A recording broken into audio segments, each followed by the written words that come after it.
All right, good evening, everyone. Thank you for joining. We'll give about a minute or so as we wait for other folks to join. Thanks for being here.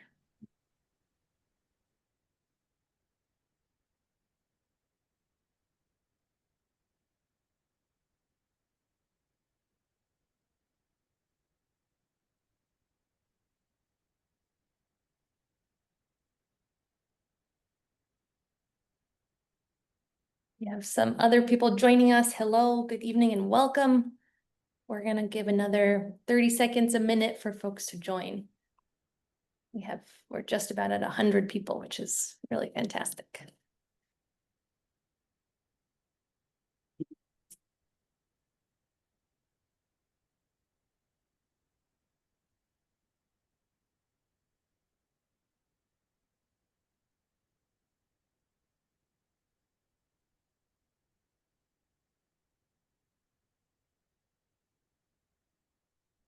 All right, our numbers are slowing, so I think we can go ahead and get started. So good night, everyone. My name is Abby Fulham, and I work at the Consensus Building Institute.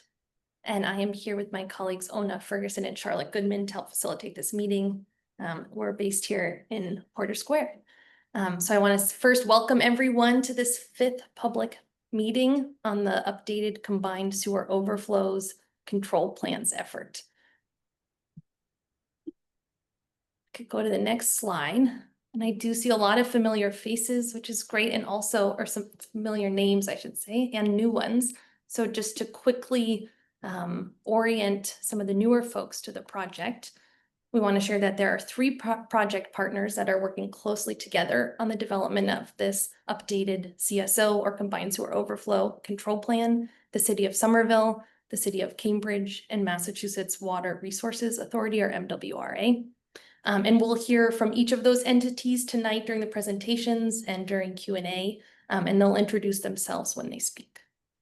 And so to orient us in space, if you look at this map, the project geography, you'll see the cities, you'll see the water bodies we're talking about: the Charles River, the Mystic River, and the Alewife Brook, and you'll see those orange and yellow dots. And so the orange dots are the closed combined sewer overflows, and the yellow ones are the open ones, and we'll be speaking mostly about those this evening. And then to orient us in time, this project began in 2022, and there's been a lot of technical work and public engagement in those last 3 years. And the project is quickly approaching a very important deadline to submit the draft updated CSO control plan at the end of this year on December 31st. And we'll share more about this process later, but once that draft plan is submitted, there'll be time for public and regulator review and comment. There will be consideration of those comments and then the development of the final plan.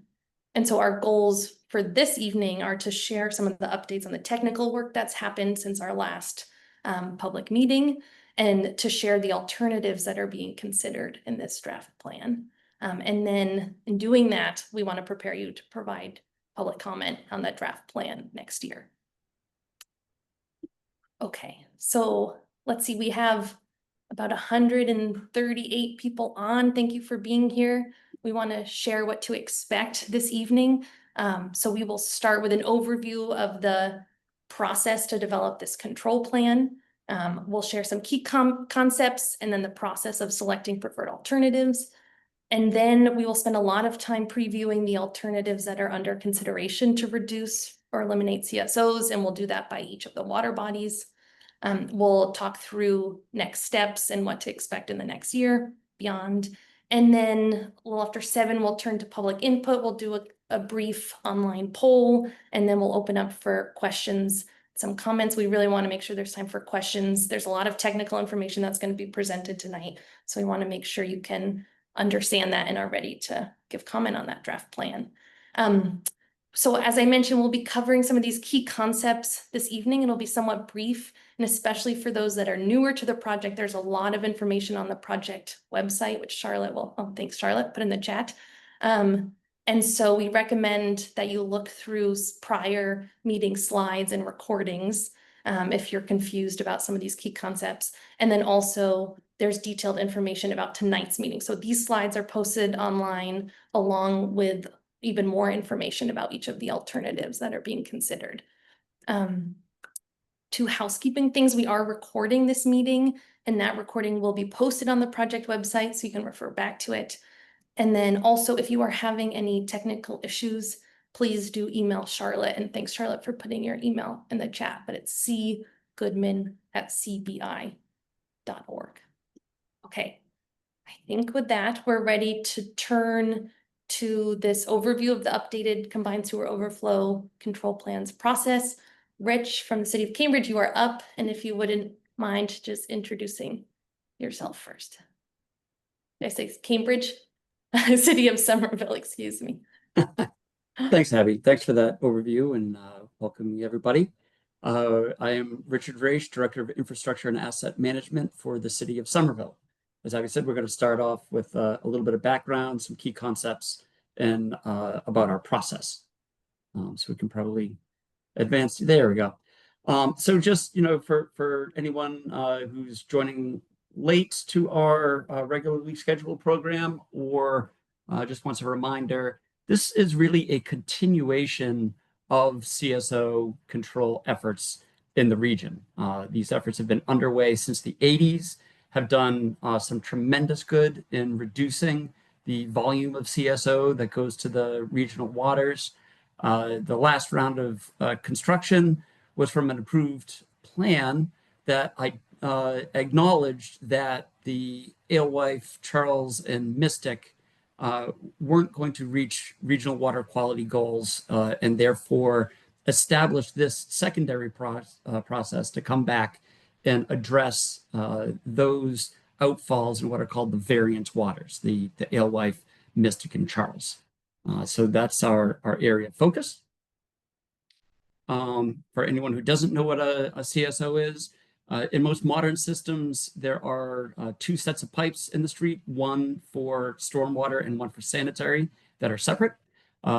In Cambridge, Somerville, and parts of Boston, and other municipalities outside of the MWRA service zone like Haverhill and Fall River, we have an older system that is combined under dry weather conditions or small rainstorms. It works great because it sends all the sanitary flow plus some dirty stormwater to Deer Island for treatment. But when it rains heavily like it does today or right now, that system gets overwhelmed, and there are sort of relief points in the system that spill that combined sewage to the nearby waterways. Now, that is as gross as it sounds, and certainly CSOs are a large source of pollution in those receiving water bodies, but they are not the only source of pollution in those receiving water bodies. There's pollution that comes from dry weather, from interconnections that are inappropriate, from wildlife, and certainly there's a lot of pollution that comes from separated stormwater, including bacteria and oils and grease and nutrients.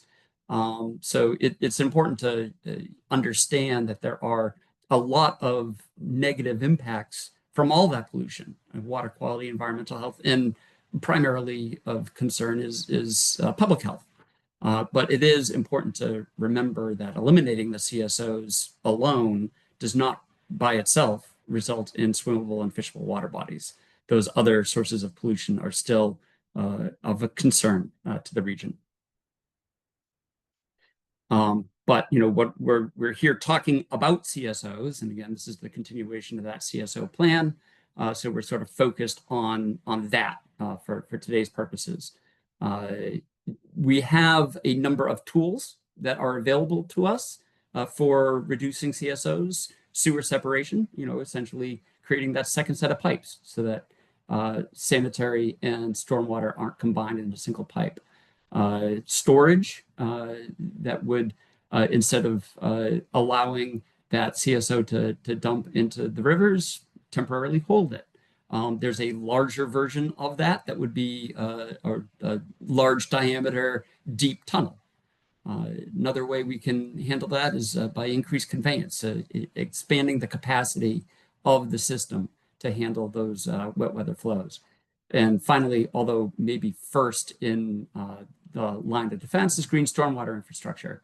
That is, things that we can do in the watershed that capture stormwater before it gets into the combined sewer system. Now, we take those tools and combine them.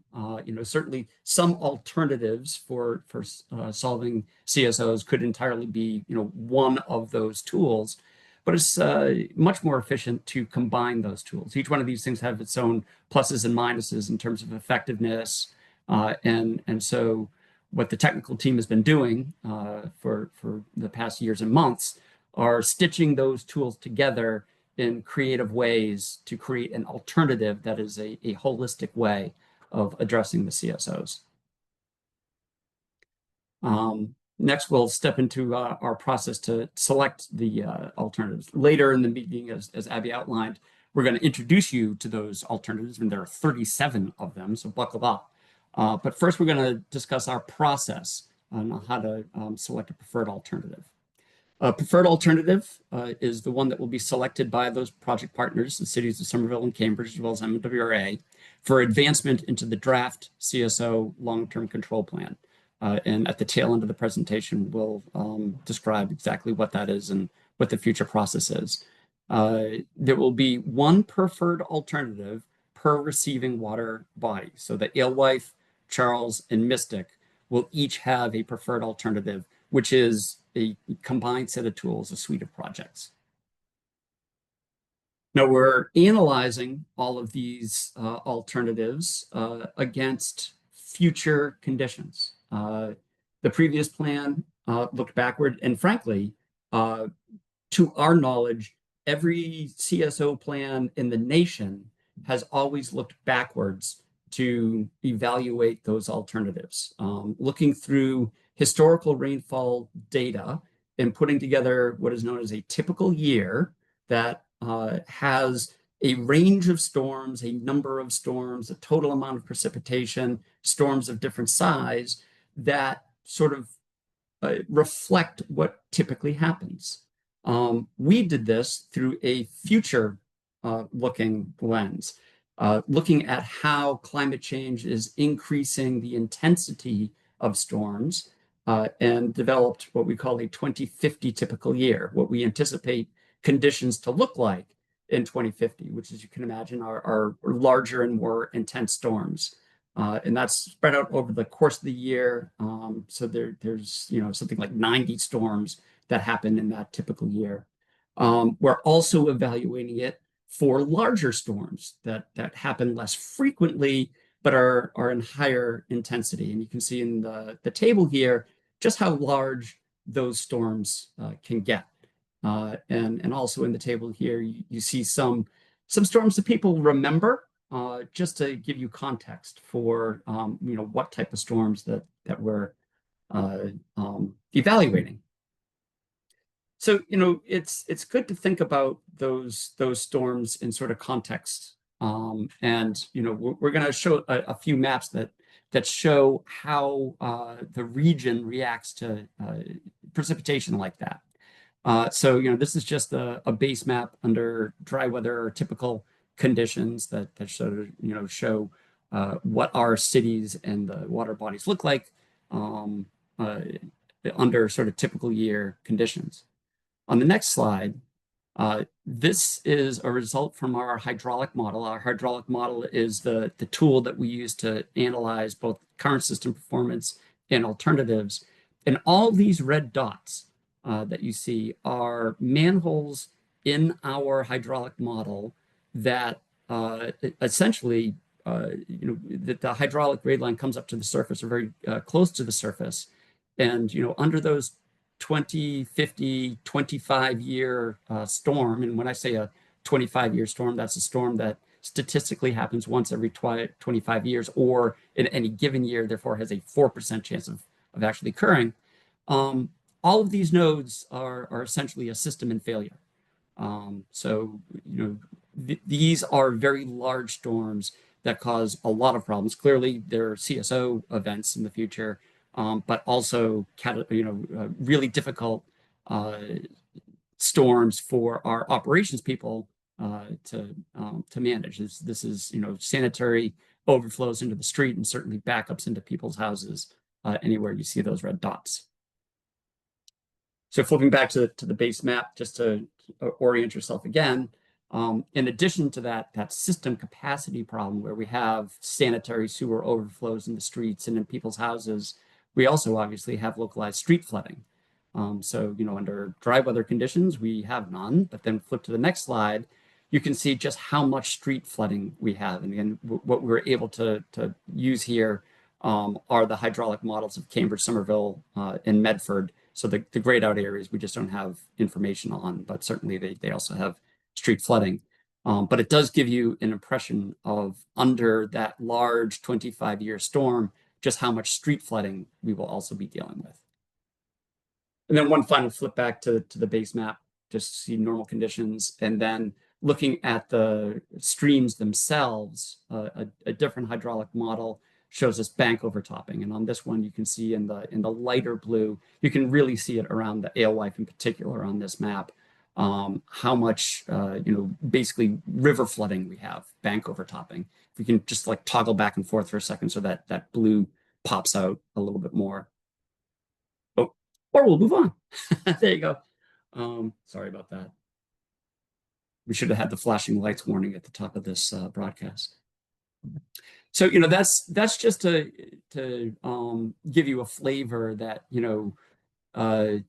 those large rainstorms do a lot in our urban environment. Certainly Cambridge and Somerville and Boston aren't alone. Everywhere faces these kind of challenges when we have storms of that magnitude. But I just wanted to sort of put in perspective what happens on our civil systems under that rain event. So now we'll move into our preferred alternative selection considerations. We've had a couple of community meetings, we've had a couple of workshops, we've identified a number of considerations for criteria, and we'll step through some of these. The first is the level of CSO control, and actually turn it over to Brian from the MWRA to describe what level of control is. Thanks, Rich. Excuse me. So, yes, I'm Brian Kabosk. I'm the chief engineer at the MWRA. Also, just wanted to point out that several of MWRA's senior leadership team is here tonight. They wanted to make sure they heard comments, heard all the information, and are very engaged in this important process that we're going through here. So, if you jump to the next slide. So we've developed what we're calling 4 levels of control, which are being evaluated as part of this process. So using our detailed hydraulic computer model of wastewater collection system, which includes all the pipes, all the sanitary pipes of Cambridge, Somerville, pump stations of the MWRA, all the MWRA pipes, we're able to predict the number of activations and total volume of CSO that we'd expect in these 2050 storms that Rich mentioned earlier. So the highlighted blue, or the light blue, let me rephrase, light blue columns on the figure show the number of storms out of 90 in that 2050 typical year we are predicting would activate in these different water bodies. So for example, you see 8 activations in the upper Mystic and 13 activations in the Alewife Brook. So the second light blue column shows the total CSO volume expected from those CSOs during that entire year. So, again, the upper Mystic, 29.3 million gallons during that entire year. So 8 storms would produce 29.3 mg. The light blue column in the middle, the third one over there, is the CSO volume predicted in the largest storm in a typical year. So that's the largest event out of those 90. And you can see that this one storm produces a large portion of the CSO expected over the entire 2050 typical year. It's about 1/3 of the upper Mystic, 1/4 of the Alewife, and even 40%. So that one storm is going to produce 40%. In comparing the largest storm to the 2050 typical year, we also look at the 5-year storms and the 25-year events. And you can see those two storms, that 5-year and 25-year storm, those are design storms, a single event. You can compare those against the largest storm in the typical year, and you can see a significant increase in volume as you jump up in those design storm years. So based on the future typical year rainfall series at 90 storms, we have a few storms that really generate a lot of flow. So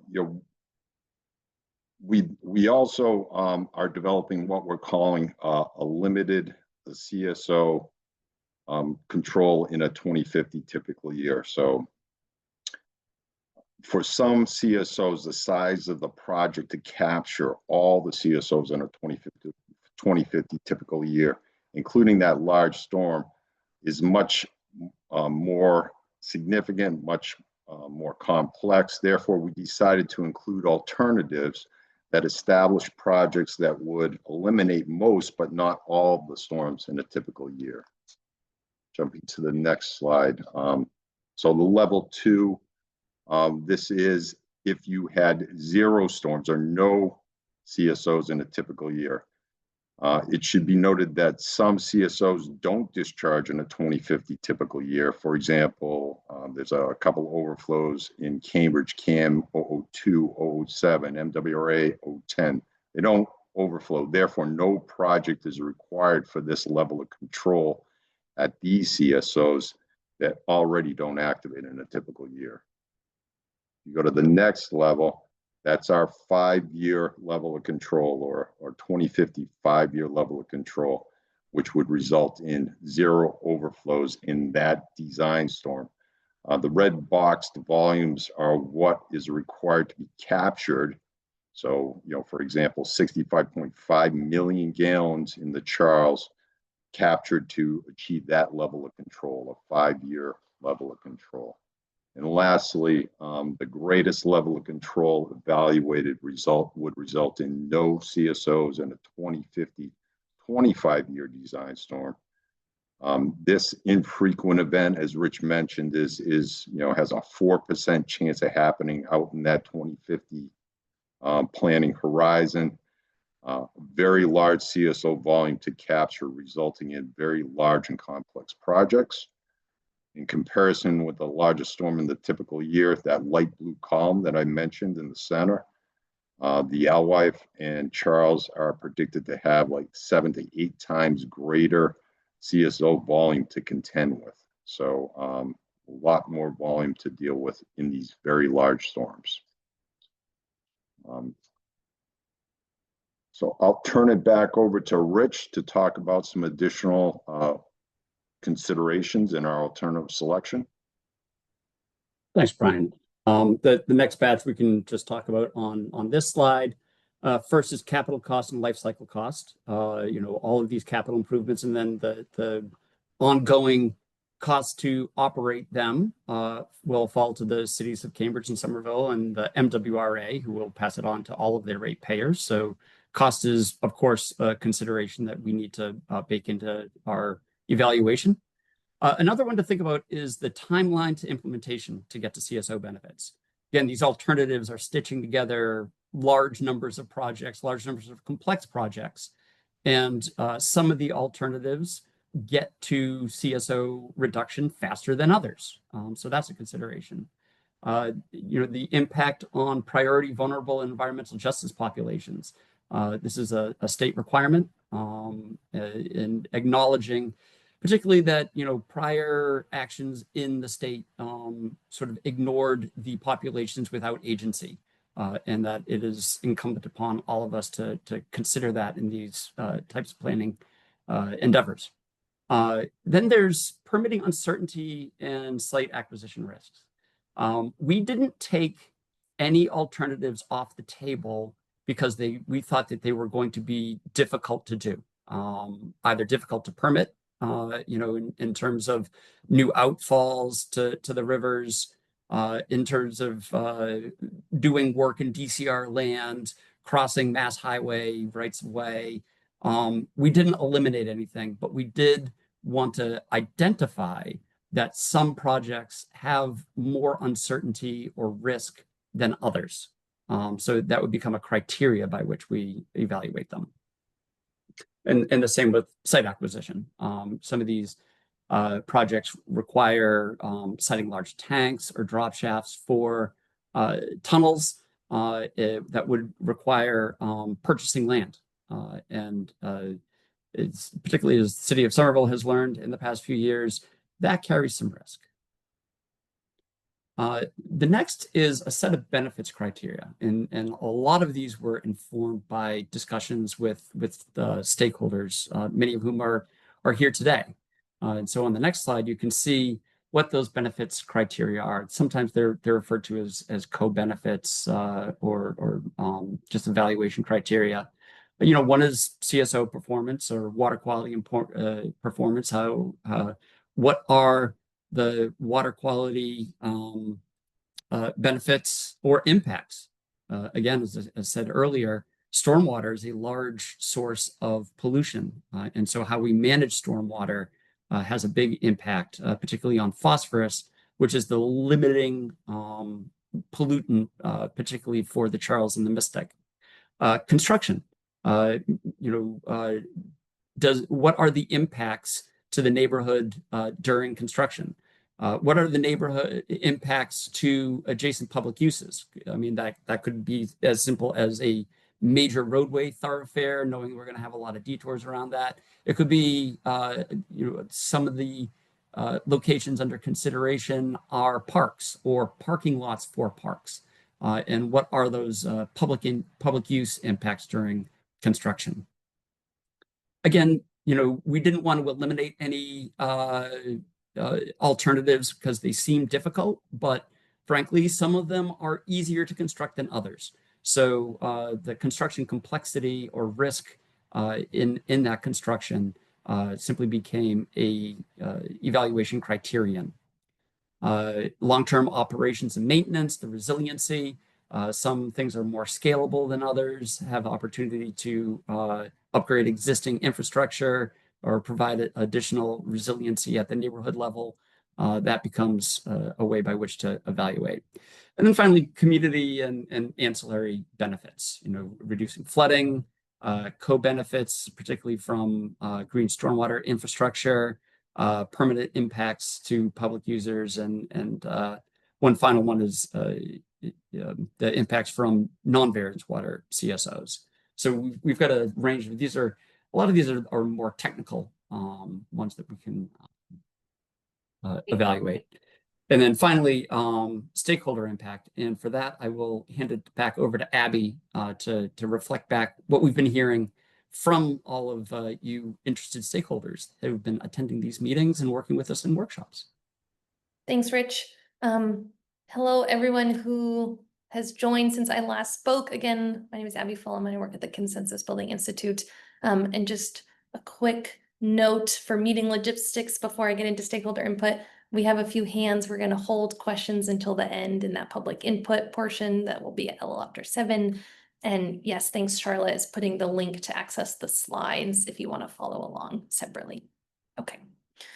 All right, so, and I'm going to share now some of the key takeaways from stakeholder input on this process. This is going to be really high level key takeaways, although we have heard a lot and really appreciate all of the time and input people have shared. So one thing that has been extremely clear to us is that many people care about CSOs, the problem, and the solutions. And the project team has heard from and engaged a lot of people through public meetings like this, through focus groups, through one-on-one conversations and public tabling. And through all of that, they've heard from abutters to these water bodies. They've heard from residents, watershed associations, and environmental advocates, ratepayers who will be paying for these projects, the city councils of Somerville, Cambridge, the MWRA advisory board and board of directors. Just a lot of people care about this. And we would just want to clarify that engagement will continue to happen once the draft plan is released, and we really look forward to speaking with you and hearing from you then. Okay, so we want to share a few overarching themes. So one is just that people really feel that CSOs are disgusting and a problem, and they are really wanting a sense of urgency to reduce these CSO activations. So that has come through loud and clear. And then there's also been interest in the analysis and the plan incorporating future conditions, both like the climactic ones that Rich was talking about, and then also population development. All right, and so some overarching things. We've also heard a lot of feedback and input on what should be prioritized when selecting a solution or those preferred alternatives. And so this slide and the next one show some feedback that we've heard on what elements should be prioritized. Of course, we're talking to a lot of different people, so we're hearing a lot of different things. This is a no specific list. Okay, so let's see, we've heard an interest in selecting a preferred alternative that reduces and eliminates CSOs, and all of that has with the goal of improving public health, improving water quality, habitat, recreation, and the aesthetic, the smell, the visual aspects of CSOs. Interest in a preferred alternative that reduces and eliminates sanitary sewer overflows, that improves ecosystem health, that includes near-term improvement to the Alewife Brook. We've heard interest in preferred alternatives that maximize nature-based solutions when possible, in preferred alternatives that provide meaningful benefits to environmental justice communities and abutters, and that have short construction timelines. We have also heard interest in preferred alternatives that reduce flooding and flood risk, that are citable, that allow for increased recreation, that rehabilitate old degraded sewer infrastructure, and that are coordinated with other municipal plans and goals. Now, these last two pieces are italicized because, as I said, originally, like we heard from a lot of different people who will want to see different things, and who would rank some of these as more important or less important. And we also heard from people conflicting advice. From some people, we heard that it was really important to pick a preferred alternative that minimizes neighborhood disruption during construction. And from others, we heard that's not so important. Don't prioritize that. Similarly, we heard from people that it's really important to prioritize the cost and the affordability of these projects to the ratepayers. And then we heard from others that we should not prioritize this and that it's not important. So there's a lot of input that we've gotten from the public and from other city councils and boards and advisory boards and organizations, and we really appreciate all of that. And this is one of the considerations that the project team is using to select the preferred alternatives. All right, and so now we want to share these 37 preferred alternatives with you. So Luchika Hiller from the city of Cambridge is going to do a little orientation on how we're going to talk about these, and then she's going to jump right in. So Luchika. Thank you, everyone, and welcome. My name is Luchika Hiller. I'm the Senior Project Manager for the CSO Control Program with the City of Cambridge. I'm joined today by Jim Wilcox, the City Engineer, and Diane Stokes, the Director of Engineering Services. So like Abby said, we took all this feedback, and using our unified computer model and future precipitation data, we modeled hundreds of scenarios to understand what is possible in terms of reducing, eliminating CSOs, which tools work better and where, and what is possible to engineer and build. While we did that, right, we came to some key technical decisions. Through our modeling, we found that full sewer separation will not eliminate sewage going into the rivers, and we will still have sanitary sewer overflows in some areas during large storm events. You saw the map that Rich shared with the red dots. Additionally, with sewer separation, we're introducing more stormwater. That is a problem both in terms of the pollutants in the stormwater, but also the quantity that we will be introducing into small brooks such as the Alewife. Sewer separation is time-consuming, so we've heard the urgency to build faster. For all these reasons, you will see that we are including sewer separation in some of our alternatives, but not as extensive as full sewer separation. CSO treatment is another tool we have, but that just reduces and eliminates the bacteria from a CSO discharge, not the actual CSO discharge volume. So this was removed as a viable option for this plan because treatment requires both an underground storage tank and an above ground large building. Think something like Cottage Farm or the Somerville Marginal Facility, where chemicals such as chlorine are stored and used. Storage tanks, like combined sewer overflow storage tanks without treatment, can help us reduce CSO volumes without the need for trucking, chemicals, and additional buildings for our O&M needs. Green stormwater infrastructure is not an effective tool for CSO control, as it cannot by itself capture the immense amount of stormwater we need to see CSO reduction for these future climate conditions. Our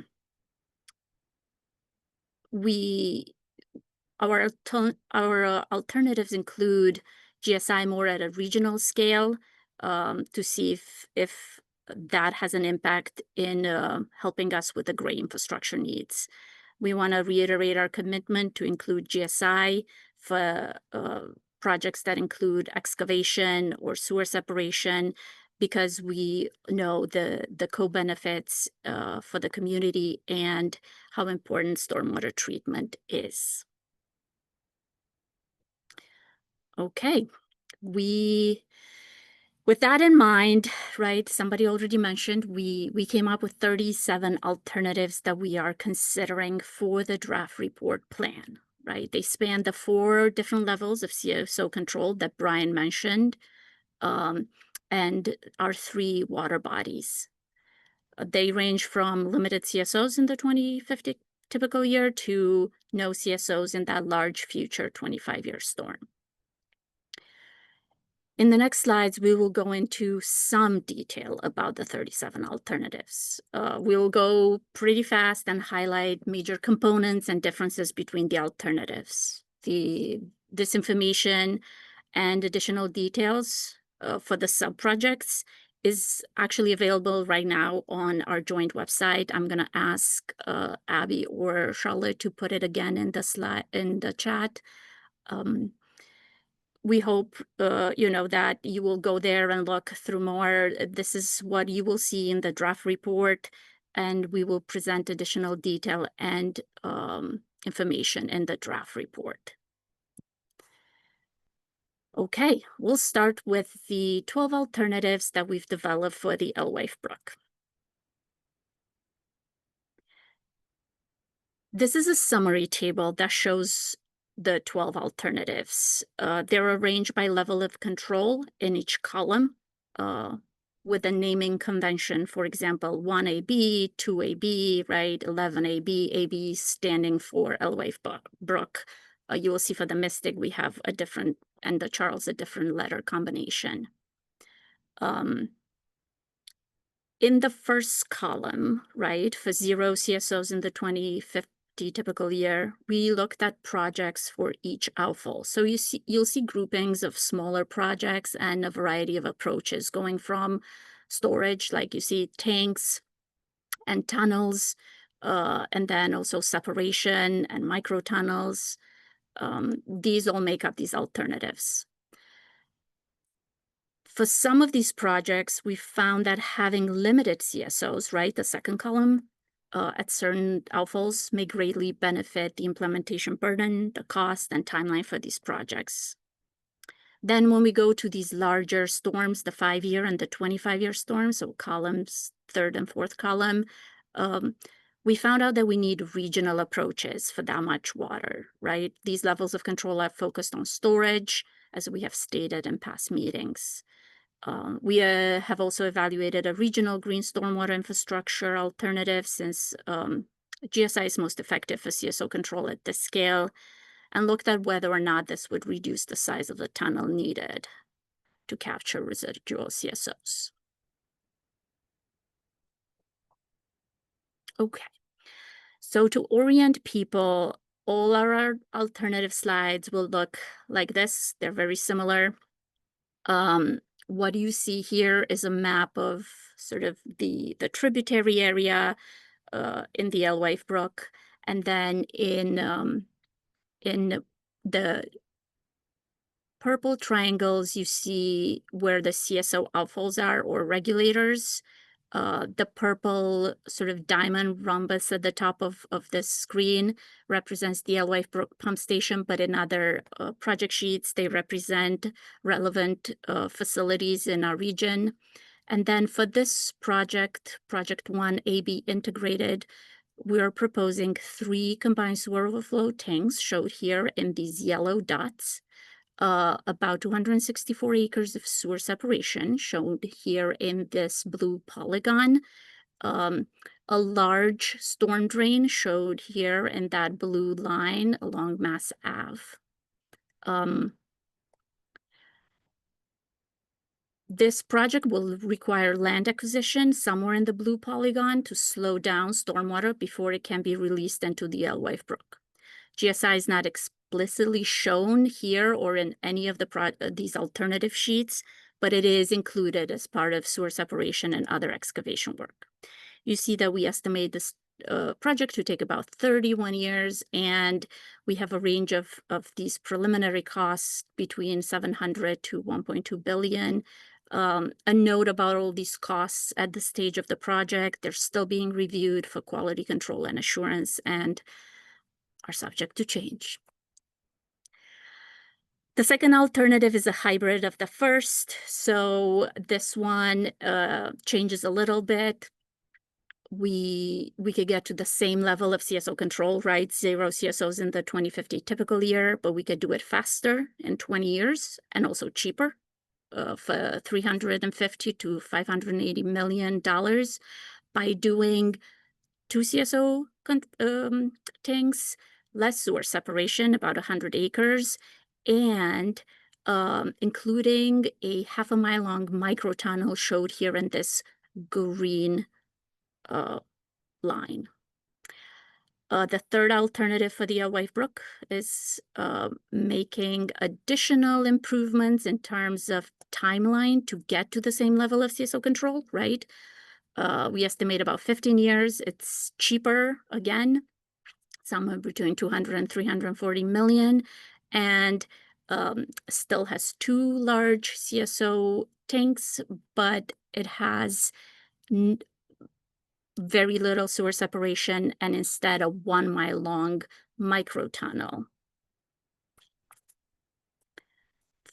Alternative 4 is a regional approach that includes a 1.5 mile tunnel, 11-foot diameter. Imagine 2 people standing over each other. This is how big this tunnel will be.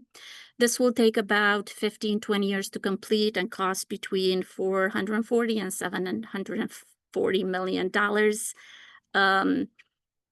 There's also additional pipes that will need to be increased, seen here in this dashed blue line, and the tunnel alignment is shown here in red, and the small little orange dots represent the tunnel trough shafts. Alternative 5 is the exact same as alternative 4, is the tunnel, but includes GSI here, and you can see the inclusion of large-scale GSI. The tunnel size doesn't change, right? We still need just as big of a tunnel to get there. Alternative 6 is what we looked at for sewer separation in this area. To get to 0 CSOs in the 2050 typical year, Cambridge and Somerville will need to separate about 900 acres. We estimate this to take more than 50 years and cost somewhere between, $1 or $2 billion, as we need to consider significant land acquisition for storage, treating, and stormwater. And I'm sorry, I'm not moving, so my office lights went off. Okay, alternative number 7 is a version of the first alternative we showed, but this only gets us to limited CSOs in the typical year. This alternative includes smaller size tanks and the micro tunnel, and this will get us from what we expect to be 13 activations and 20.9 million gallons in the future typical year to 12 activations and $6.6 million. This is still going to take 20 years, and you see the cost here. Alternative 8 is a hybrid of what I showed you previously, and this one includes 1/2 a mile long microtunnel instead of Somerville sewer separation, and this can get us down to 4 activations and 3.8 million gallon of discharges in the 2050 typical year for about, $200 million, and it will take somewhere between 10 and 20 years. Okay, alternative 9. Now we're going into the large, right, 5-year storm level of control. So to get to that level of control, 0 CSOs in the 2050 typical year, we are proposing a large diameter tunnel. It's similarly long, right, 1.5 miles, but it's a 22-foot diameter as opposed to the 11-foot diameter. So this is about 3.5 people. And for this tunnel, we will also need an odor control facility and a dewatering pump station. This will take about 12 to 15 years in the range of what you see here, about $1 billion.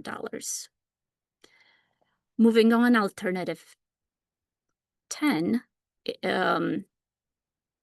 This is the same tunnel as before, but includes GSI, right? And this, as you can see, the size of the tunnel stays the same. So GSI definitely has co-benefits, but it's not helping us reduce the size of our tunnels.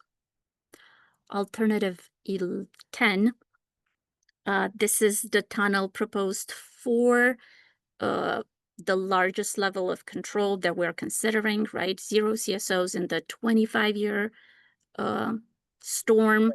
Luchika, that's 11, right? I think you just. Oh, I'm sorry. All right. I just want to make sure we're on the same page. Yes, 11. Okay. Thank you. Oh, no. Alternative 11, this has a 1.5 mile long tunnel, and you could see the diameter is 10 foot larger or thicker than before. So we estimate same duration in terms of construction as we did for the 5-year storm tunnel, but the cost here almost doubles. And lastly, the last alternative we're considering for the Elway Brook is the large tunnel and GSI for the 25-year level of control. You can see sort of the costs are similar, the implementation time similar, and the tunnel needs to be just as large. And again, I'm going really fast through these. Please ask us questions as we move into the Q&A session of this. I'm going to pass it on to Rich, I think, to talk about the other alternatives in the Mystic River. Thanks, Luchika. We look over at the Mystic. The approach is the same as in the Alewife. So we've got alternatives for the different levels of control, and each one is sort of an elaboration on previous ones as we step through the numerical alternatives. So we can jump right in. The approach is the same as what Luchika outlined, so I might go a little bit faster. So if we go to the next slide, the starting point here for typical year that we analyzed started with sort of a good deal of sewer separation in the Winter Hill area, and then a storage tank for CSO flows down in the assembly area. We're sort of targeting that for the parking lot area in front of Staples at the moment. It will be a development parcel for assembly, but right now that's sort of the the target for it. I will point out that while, on these slides, while we are counting this as a one tank alternative, that's because that is a one CSO tank, combined flow tank, that's directly reducing CSO flow. The sewer separation in the Winter Hill area does require construction of in-system stormwater storage tanks. We have limitations on just how big we can construct those new big stormwater pipes in already congested and frankly narrow roads. So there's a hydraulic capacity issue on sewer separation. And so to avoid extensive flooding on day one, the first time that new stormwater system sees a decent sized rainfall, we have to have tanks in the system. And folks from Somerville who've been following this are familiar with the concept of tanks, particularly in the Gilman area, that for this alternative, you would need that, which is why you see land acquisition as a yes here, because we would have to acquire land for that tank as well as the CSO tank. Moving on from there to the next one, which is a hybrid, the second. So on this one, we sort of refined that, reduced the area of sewer separation, but increased the size of the tank down in Assembly Square. That also gets us away from the need for a tank in Gilman Square. So you can kind of see where the technical team is going with this. You also see a lower price tag and a faster timeline to elimination for that same level of control. Moving on from there, additional alternative for typical year. It's like, well, what if we just did no sewer separation at all and just built a very big tank? And so now we're into like a 10.5 million gallon tank, which frankly probably isn't technically feasible, but we wanted to leave it on the table there. As I said earlier in the evaluation criteria, we didn't want to take things off of the table. We wanted to put them on the table and evaluate them. So you see that the price tag and the timeline to implementation are slightly different from that hybrid, but it has higher land acquisition risk. Moving on from there, we sort of, as Luchika alluded to in the tunnels, said, well, what if we stayed on the idea of a tank on storage, but then did extensive GSI in the upstream areas to reduce the size. And so you see the size of the tank goes down, the cost associated with that tank goes down, but the overall implementation cost goes up because we're doing a lot more GSI. Rich, this one is number 4, just for those who are trying to match. Right. Thank you. So in the fifth, again, this is essentially the same alternative that Luchika put up. This is the total sewer separation for all the combined areas. It's a large area. It's a long timeline to implement. I do want to highlight again that sewer separation does not get us to 0 CSOs or 0 sanitary discharge into the riverways for storms larger than the typical year. That might be a little difficult to get your head around, but it is essentially impossible to keep all stormwater out of a sanitary system. So even the separated areas like Belmont, Arlington, Medford, Watertown, stormwater makes its way into the sanitary system, particularly in those large flows. And so even the sanitary system gets overwhelmed on that, which causes those other types of overflows in the large storms. And I will also highlight, you will have noticed that there is a asterisk at the bottom of all of these. All of these costs are preliminary and under review. The technical team is trying to move this work as quickly as possible to hit our deadline of submitting the draft report at the end of this year. But we also want to have these public meetings and show our work as we're going. So a lot of this is still work in progress.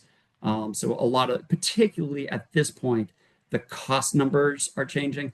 The areas, the acres of sewer separation and the size of the tank, those numbers are fairly well locked down, possibly entirely locked down, but we're still working on the costs. So I did want to highlight that before moving on. Okay, moving to the next level of control, the less than typical year. The analysis here was to, see if we were to scale back some of those alternatives, some of those,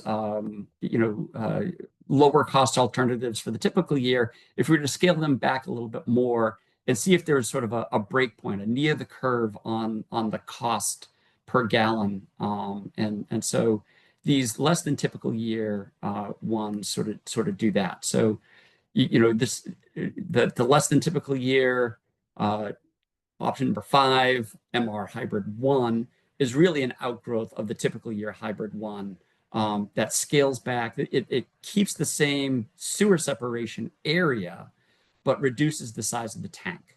And for this, what would result is instead of 0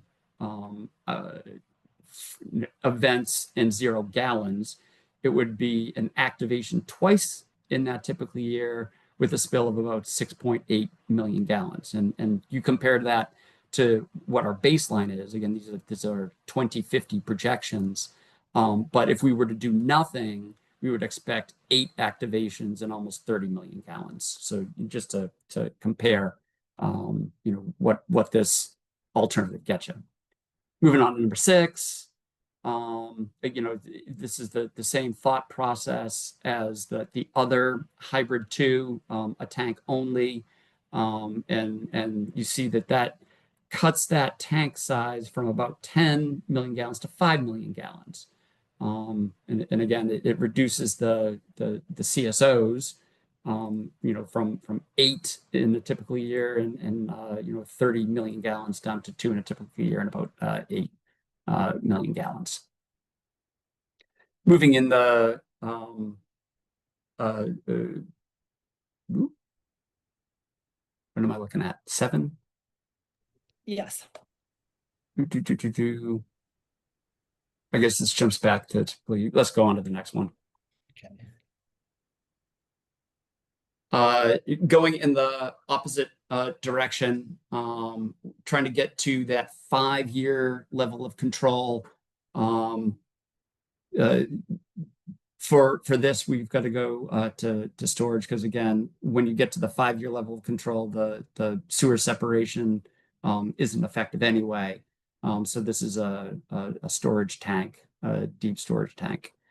Although we did look at on alternative number 9 on the next slide, putting that sewer separation back in, but also having the tank to get you to that 5-year level of control. Again, if you compare this to typical year Hybrid 1, that's simply a larger tank to account for the fact that we do have more discharge.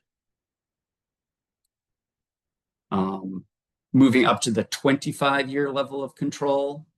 Again, this basically just another larger storm. The tank size gets up to almost 17 million gallons. Very difficult to construct, so it has a higher price tag. And on number 11 on the next slide, same idea as the tank that we discussed before. What if you did the storage tank, but did GSI to cut down that volume? So the volume goes down, but the cost goes up with the GSI.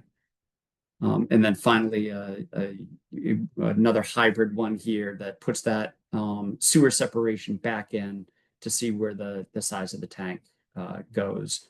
It increases the timeline for implementation because we've got a larger sewer separation area. But it's just a different alternative for us to evaluate at that level of control. So I hope that made some sense. Obviously there's a lot to digest here. I imagine people with interest in the area can download the deck from the website that Charlotte put in there, and we're happy to answer questions either today or at another opportunity. So now I'll turn it over to Brian to step through the same sort of rationale in the Charles River. Yeah, think Jeremy is going to cover this one. So, Yeah. Jeremy. Good evening, everybody. My name is Jeremy Hall. I'm a program manager at the MWRA. And tonight I'll be going over the 13 alternatives we are evaluating for the various levels of CSO control in the Charles River. As Luchika and Rich have already done, they've gone over how we're going to use this table. We're going to use tools to create alternatives. And for the Charles River, we looked at applying CSO control tools at individual outfalls. So you will see groupings of these CSO control tools that make up these alternatives for the Charles River.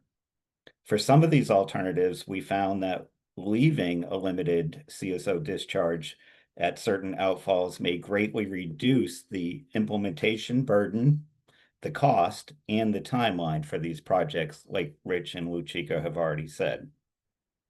So if you look at column, the middle column where so those are the ones where we would have less than typical year results, and those would be alternatives 8 and 9. In the next column, we move up to the larger design storms, the 5 and the 25 year, which require a regional approach, as others have already mentioned, for handling the massive volume of water that is associated with those storms. So obviously with those large storms, we are focused on storage alternatives. And I think others have already touched on this, but I'll just reiterate, GSI can be used in 2 ways. 1, to reduce volume getting into the system, and 2, for treating stormwater before going into a water body when a new stormwater discharge is created. So, next slide.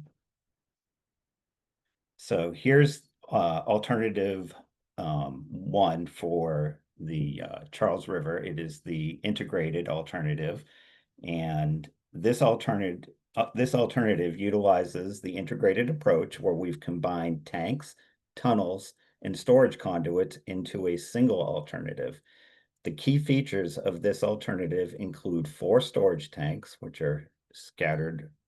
I don't have my mouse, but I appreciate if others could point for me. And a 2.5 million gallon storage tank over at Cam 5, top left. A 0.6 million gallon tank at Cam 17, yep, and 2 smaller tanks to capture the CSO tributary to MWRA 023. This alternative also includes a 2-mile, 17-foot diameter tunnel providing storage for outfalls MWRA 201, MWRA 18, 19, and 20, which are in the middle along the Charles. This alternative is anticipated to take 15 years to construct and is estimated to cost between $770 million to $1.2 billion. Moving on to alternative number 2.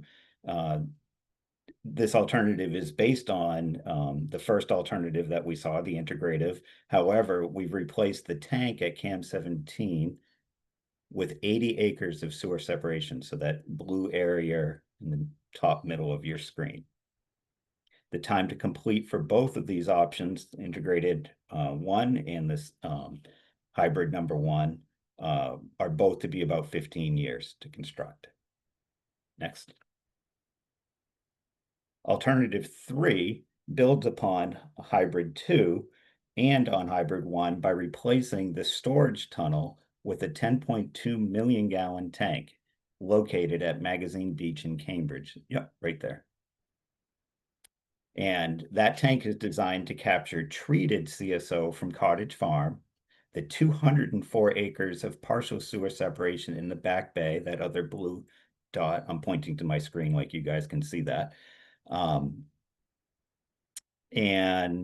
a 9-foot diameter micro tunnel along the Charles River Esplanade to store the flow from 18, 19, and 20.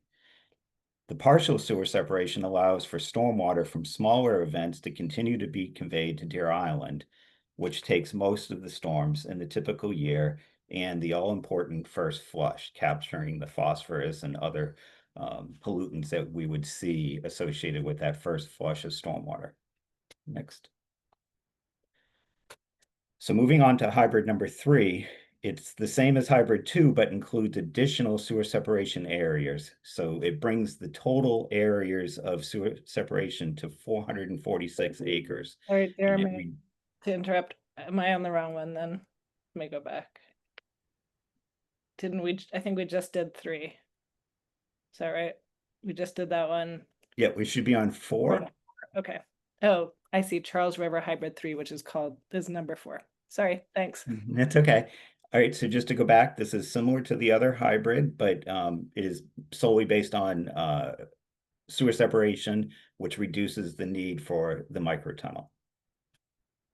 So moving on to Charles River Tunnel. And so this is a tunnel to control the flow in a 2050 typical year. And this alternative replaces the sewer separation and local storage with a 4.5 mile long, 12-foot diameter tunnel under and along the Charles River. You can see that red line in the middle of your screen. The smaller conduits associated with REO 46 and REO 046-100 and 46-381, these will remain. So that, yep, you're circling the right area. So this alternative will take 10 to 20 years to complete and will cost between $1 billion and $1.6 billion. Next. So this is the same alternative plus GSI. And the GSI reduces the amount of stormwater entering the tunnel. However, it does not decrease the diameter or the length of the tunnel. And the time to construct is the same as the previous, at about 15 to 20 years. And with the additional cost, with the GSI component, obviously the cost has increased as well. Next slide.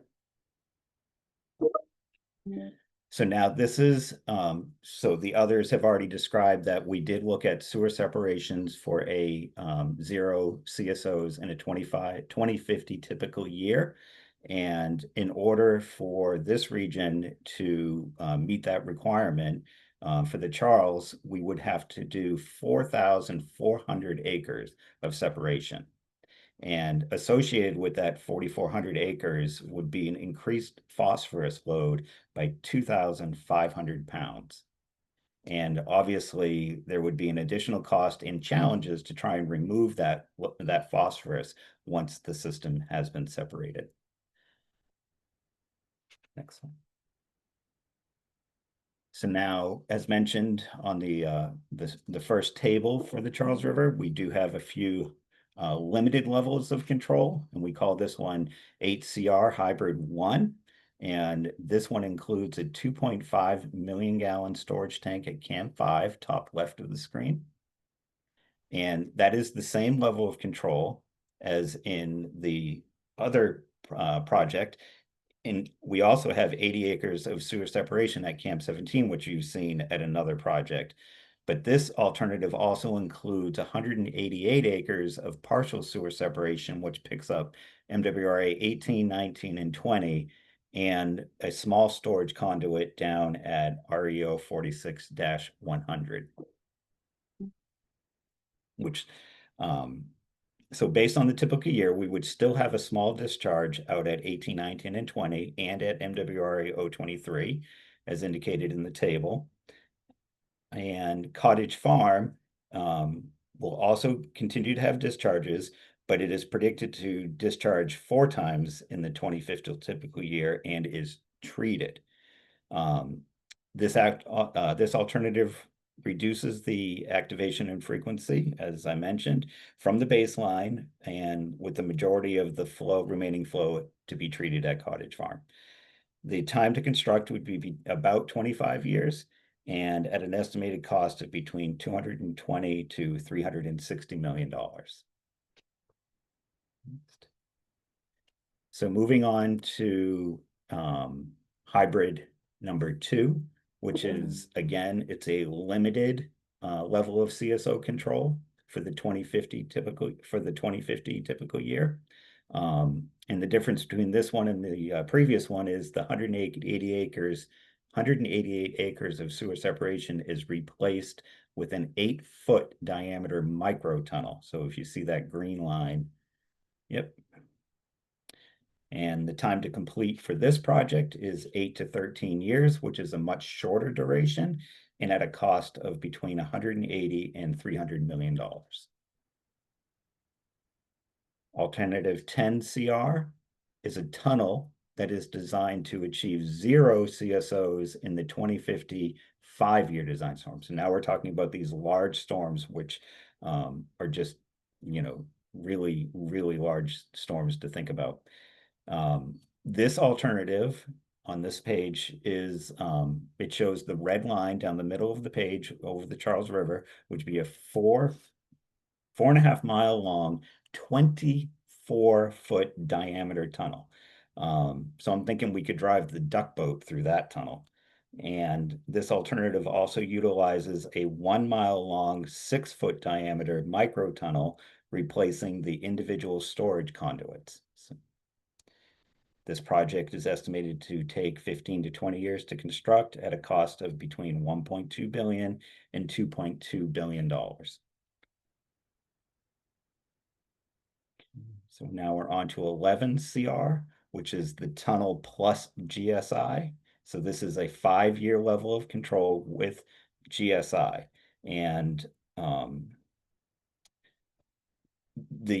we're essentially covering 90 acres of GSI under this option in the 1 mile long, 6-foot diameter micro tunnel at the bottom. This project would take 15 to 20 years to construct at a cost of $1.3 billion to $2.3 billion. CR number 12 is another tunnel. Now this tunnel has been designed to capture 0 overflows in the 25-year storm. And the key components of this is a 32-foot diameter tunnel and is 4.5 miles long. This alternative would also utilize a 1 mile long, 9-foot diameter micro tunnel and storage, and GSI would be included with any of the components with any street excavation. And this project is estimated to take between 15 and 20 years at an estimated cost of $1.8 to $3.1 billion. Moving on to 13. And this is essentially the same project plus GSI. And again, I think others have mentioned earlier that GSI, when we looked at this example, it didn't change the diameter of the tunnel. But, it is an evaluation that we did to, investigate the validity of doing GSI. The time to complete on this project would be 15 to 20 years at a cost of $1.9 to $3.2 billion. And I believe I'm going to hand it over to Chika, who's going to go over the initial observations for the draft updated CSO control plan. Thank you, and thank you to everybody who made it through the 37 alternatives. So taking a step back, we're maybe looking into sort of where we want to be in the future. The reason why we're doing all this work is with a goal to improve water quality. That is the task and that is the ask, right? One important point to make here is that the majority of CSO discharges into the Mystic and the Charles do not have live bacteria. Existing CSO facilities like the Cottage Farm on the Charles and some of the marginal on the Mystic neutralize or kill the bacteria before these CSOs discharge.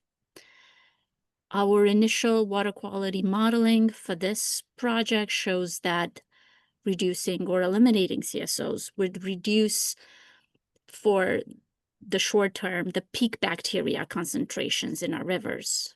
But bacteria concentrations will still be high and above regulatory limits because of stormwater and other sources of pollution that Rich mentioned earlier in the presentation. And communities like Somerville and Cambridge and others in this area and throughout Massachusetts continue to invest in stormwater management to improve water quality and address flooding.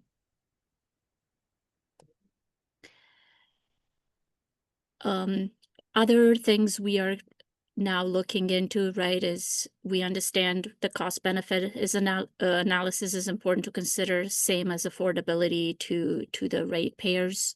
These projects will be paid by all of us, and the water and sewer ratepayers in Somerville, Cambridge, and MWRA member communities.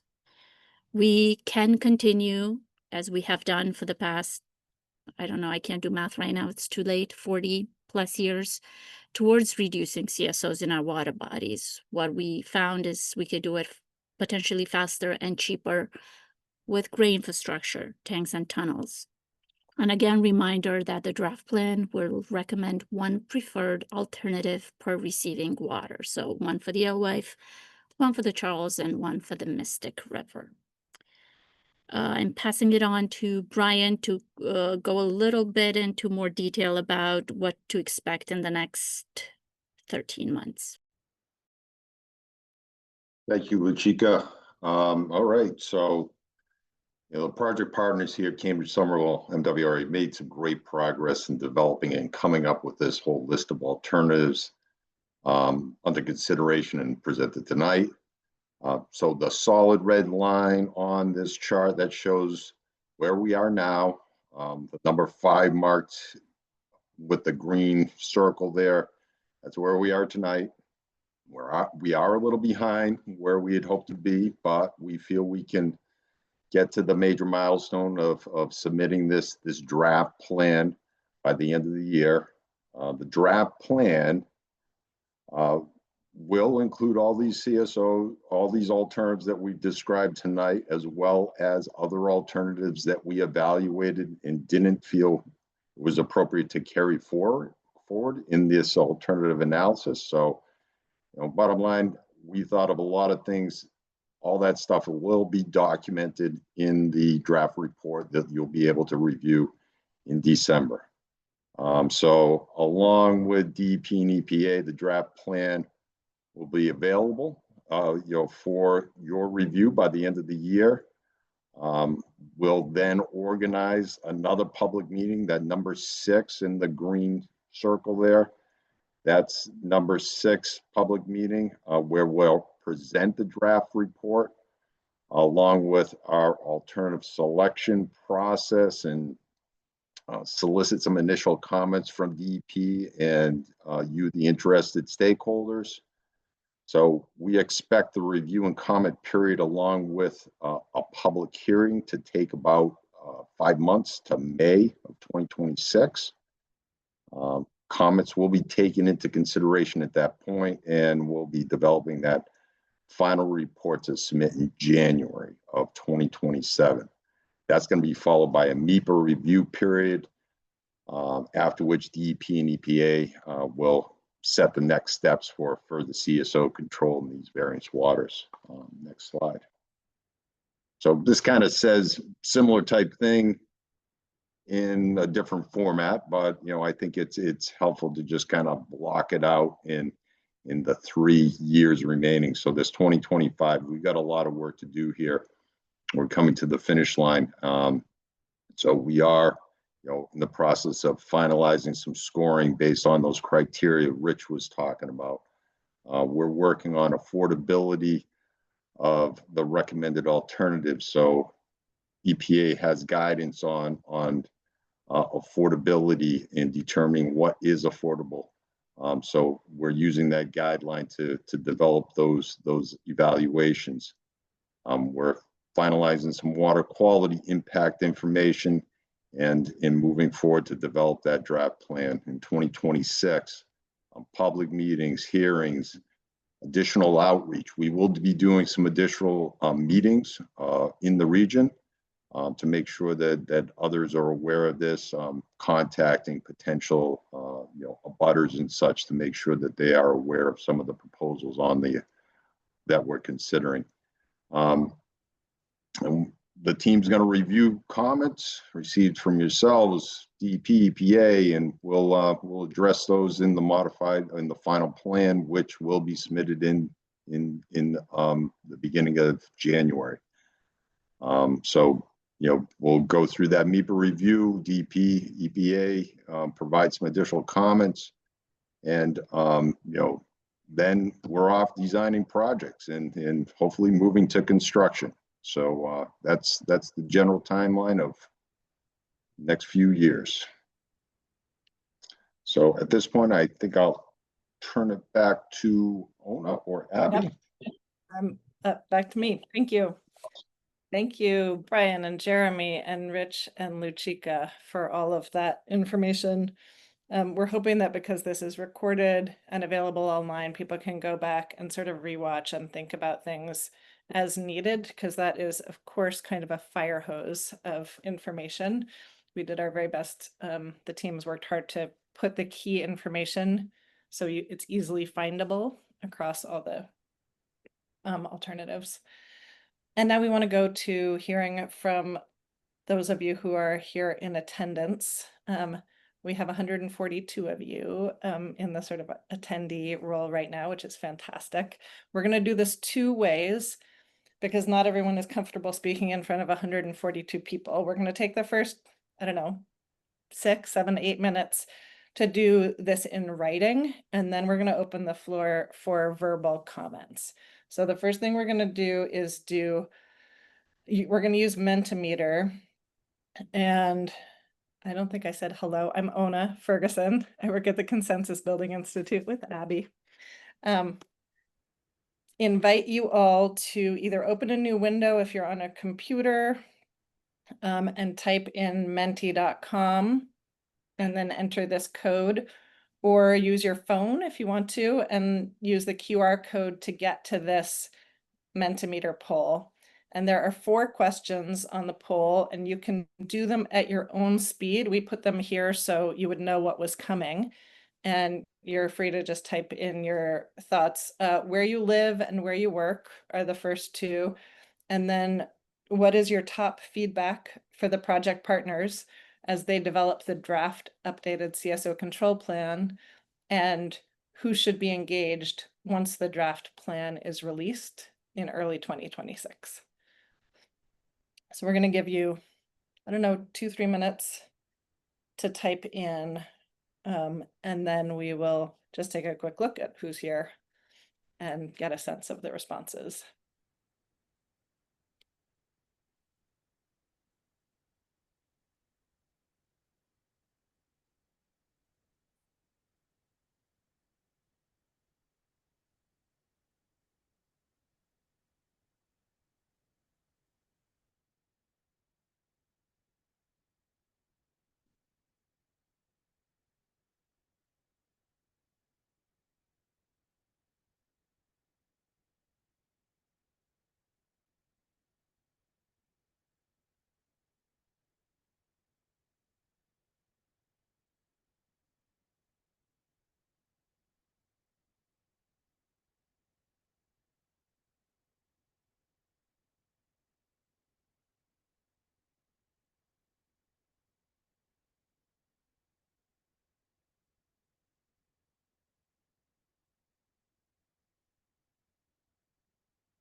Ona, I'm watching the Menti and our numbers are slowing. Do you want me to start sharing? Yeah, let's do it. Okay. You'll stop.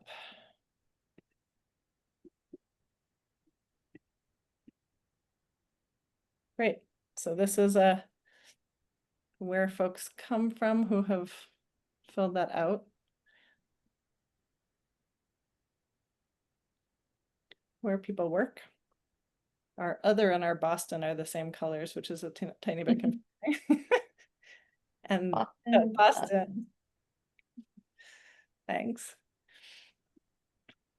And then we're going to do 2 things here. We're going to just sort of scroll through some of these responses. So this is your top feedback. So things to consider, encouragement to go faster, and the shorter timeline is great. Other votes for complete sewer separation 2050, another faster. Interim work would be great to improve water quality. Highest levels of control. people appreciating the thorough analysis. Query about public health impacts. A lot of points about timeline. This is for our kids and grandkids. Hey, don't forget Alewife Brook is the most impacted.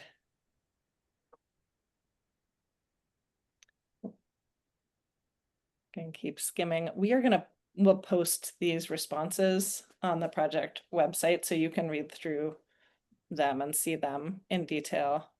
So we'll make those available. 25-year level of storage, stormwater, think about rate per water quality. Who gets to decide what's too expensive? It's so complicated. Thanks for trying to make this participatory. People looking forward to rewatching. Do Alewife first. All right, let's go to the next one, and everybody come back and read those at your leisure once we get them up. Should be shortly. And then who should we engage? So once the plan is released at the end of this calendar year, advice on who should be engaged. There are a lot of dittos, which I think means people were seeing somebody above their, some comment above theirs, but I'm not sure which one it was. So environmental groups, local stakeholders, environmental justice, ratepayers, the Department of Conservation and Recreation, all the professionals who presented, lots of local people, low-income customers, all the residents of Arlington, Somerville, and Cambridge, all of MWRA ratepayers, city councils, watershed associations, conservation commissions, MBTA and DCR. All right, thank you. We appreciate your suggestions. I know the project team is going to be working to get the word out and get input early in the new year. Now we're going to switch to verbal comment. I see some hands in that some of you have raised your hands already, 6 of you. I would like to ask if you intend to ask a question or make a comment, could you put up your Zoom hand now? And can we go to the slide that shows, there should be like a little hand icon at the bottom of your screen. If you put up your hand now, we can sort of figure out how much time we need. If you are calling in on a phone, when you have the ability to speak, you're gonna want to hit *6 to unmute and remute, and you would need to hit *9 to raise your hand. And if you change your mind about speaking, please lower your hand. Will you go back one slide now, please? So we have 12 people who have raised their hands, so we can give you 2 minutes each. These can be questions for the team. They can be comments or reflections on the alternatives. The team will try to give responses to the extent they are able to the questions. And we're also going to keep things moving. So we'll do some kind of balancing of those. And when it's your turn to speak, we will promote you from a webinar attendee to a panelist, and you'll be able to unmute yourself so you can be heard and also turn on your video so you can be seen. But you'll get sort of an invitation to be promoted and you'll have to click yes. So look for that when I say you're up next. And I'm going to put a timer in. It will be in my Zoom window, so you can look for that. Let's take down this slide. Thank you. And I'm going to start with Patty Nolan and then Kristen Anderson. I'll try to give you sort of the preview to ahead. So let's promote Patty, and we can get ready to promote Kristen in a minute. And Patty, please go ahead. Thanks so much. I maybe won't take 2 minutes. I heard some of this. I'm on the City Council in Cambridge, very excited. I think the questions I put in the chat are partly about, we talk about the cost. It's really important for all 3 entities to have a combined cost together to understand what it is stepping back, and also what the average cost for ratepayers would be. And then the other element is, because that's not clear at all, and I know there'll be a balance, but then the other thing is the public health impact of not doing it, because there's a cost to not doing it as well. and the public health benefit of doing it in terms of a cleaner river and people using it. There's often economic benefits of doing it. And I know these are really tricky things to work on, but I think it's really important that I as a policymaker and you all as the people who are going to be cleaning this up, think about that end of the spectrum as well in terms of cost and benefit. Thank you so much. Great. Let's go next to Kristen, and then we'll go to Diane Mann. Oh, now before we go, I don't see anything in the chat because the chat's not. No, I think they were referring to the Menti. Oh, the Mentipool. Okay, thank you. Okay. Kristen, hi. Welcome. Oh, you're on mute.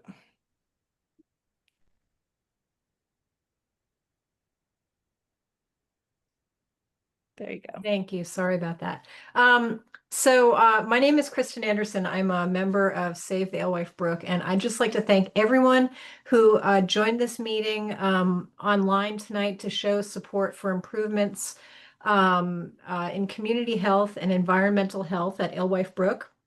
I'd also like to thank the City of Cambridge for placing signs out on the Alewife path in advance of today's storm, warning the public of the risk of raw sewage flooding.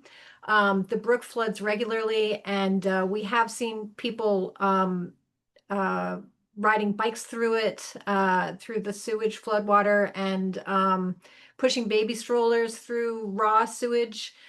So we really appreciate that Cambridge has done that. Thank you. I am here tonight because Alewife Brook flooded into my neighborhood and into my home multiple times. My neighbors and I had no idea what was in the water. We were just trying to save our belongings, and we got sick with gross and painful digestive illness, cramping, and bloody diarrhea. And I don't want that to happen to anyone else. There is enormous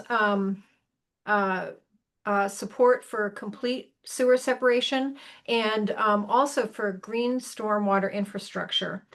So here is my question. There are many acres of state-owned parkland along Alewife Brook that could be used for green stormwater infrastructure.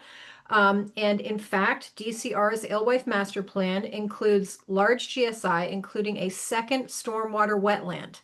DCR is basically begging you guys to add more stormwater wetlands in the parkland there. So my question is, why don't you adopt the state's idea of stormwater wetlands on DCR parkland in your plans, along with the associated sewer separation?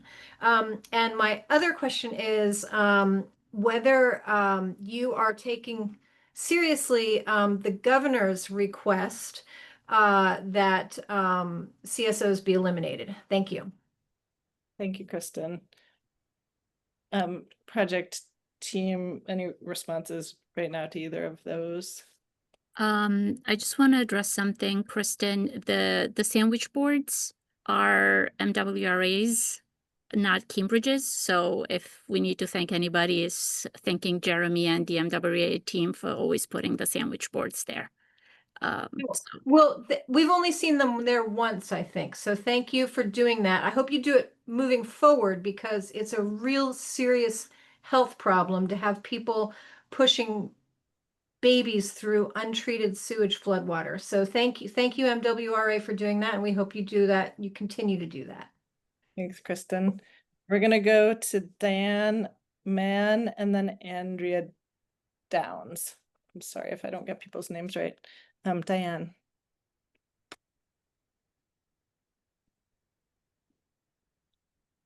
You can unmute and turn on your camera. Yeah. Sorry about that.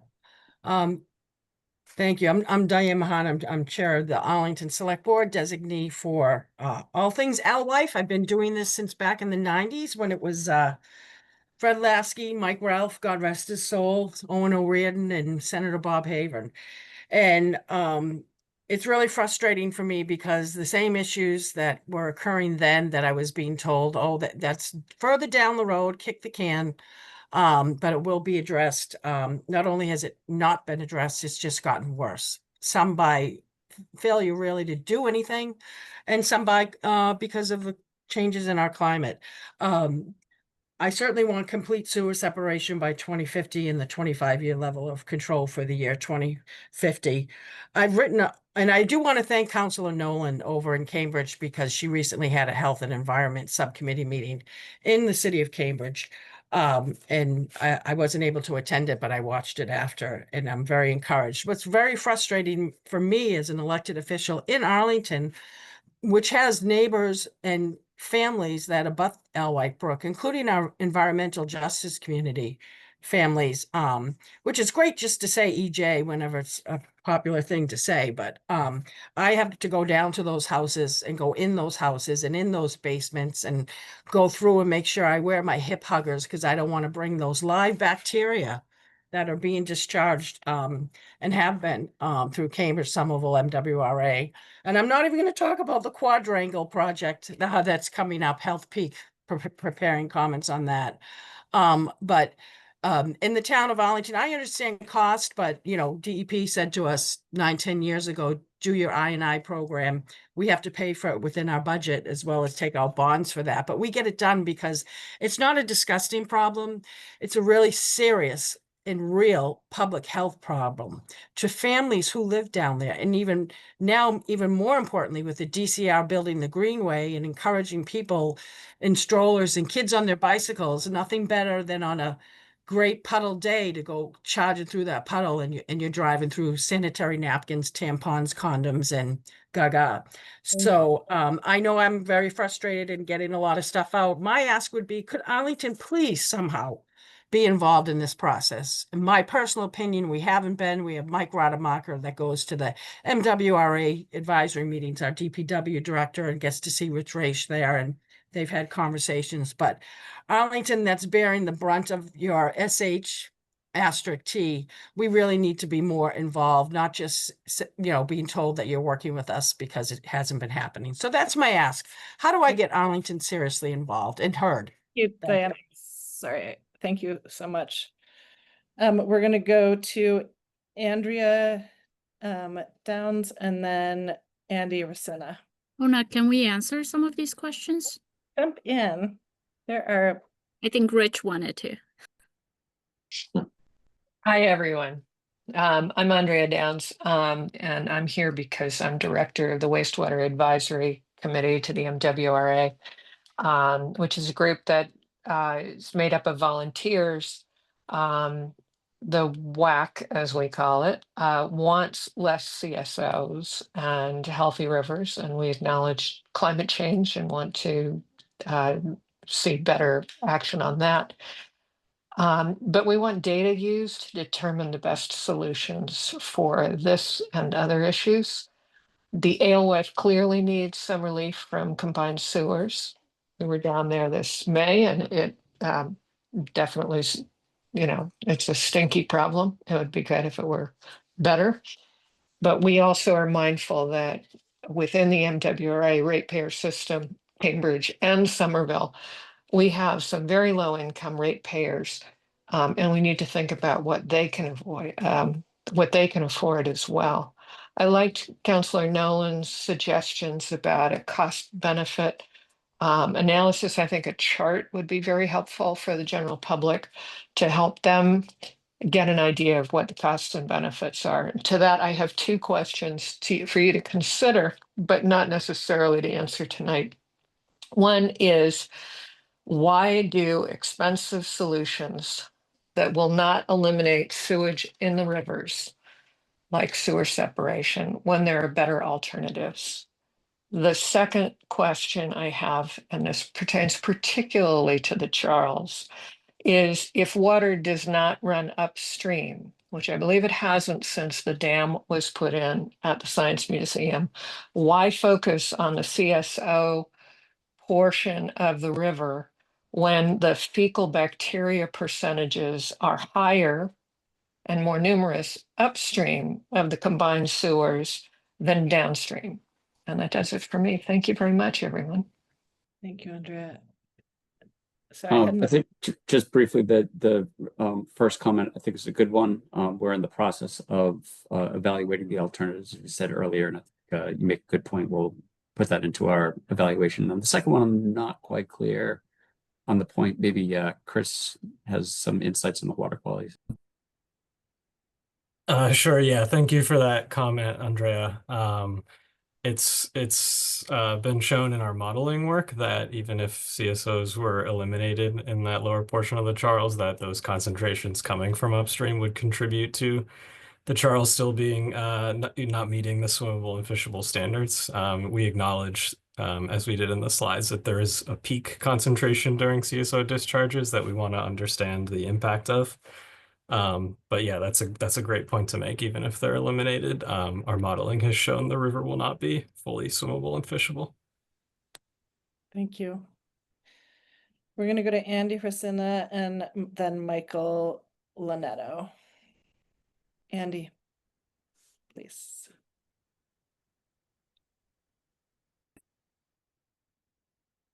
Great. Can you hear me? Yes. Yes. Great. Thank you for this meeting, and thank you, of course, for all this complex work behind the scenes. I'm Andy Frisina from the Mystic River Watershed Association, where we are on record as supporting the most ambitious projects our communities can muster to solve this longstanding problem. My most direct question is this: who gets to decide what's too expensive to consider? And this may be a version of similar questions from Patty Nolan and others here, but let me try to ask this general question of who gets to decide more precise. The most important question, it seems, is what level of control is being aimed for in each of these cases. Can you clarify the decision procedure that's being used to decide which level of control will be the design goal? People have alluded to cost benefit calculations, even cost benefit curves and knees of curves. Can we see those curves? Or more generally, can you describe the cost benefit calculation being used to decide among or between the possible levels of control? Thank you. Thank you. Team members want to respond to that? That is the next challenge that we're addressing. And there are a few parts to it.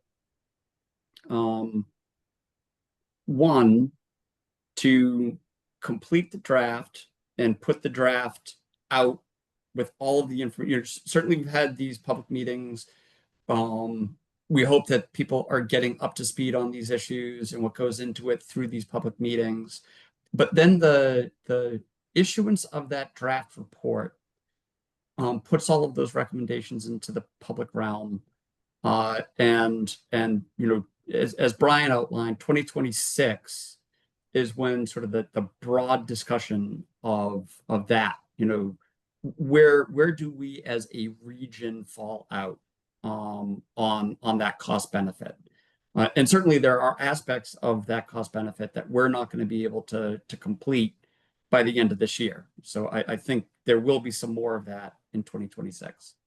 But to get to what we put into that draft, we need Cambridge, Somerville, and MWRA to make a judgment call on where we see the balance on the projects, the level of control, and what our ratepayers will allow.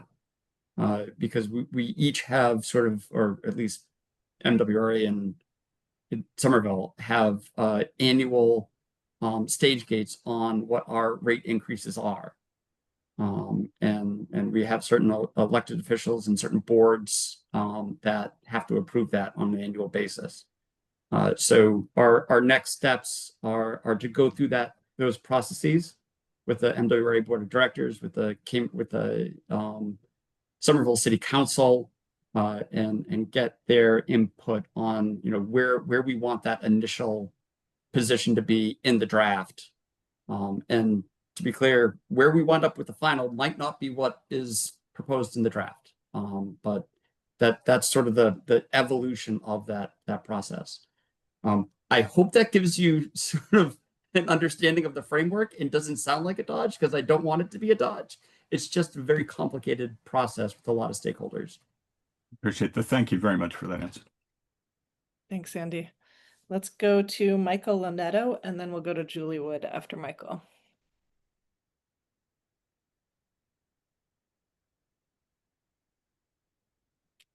Welcome, Michael. You should be able to unmute. Yeah.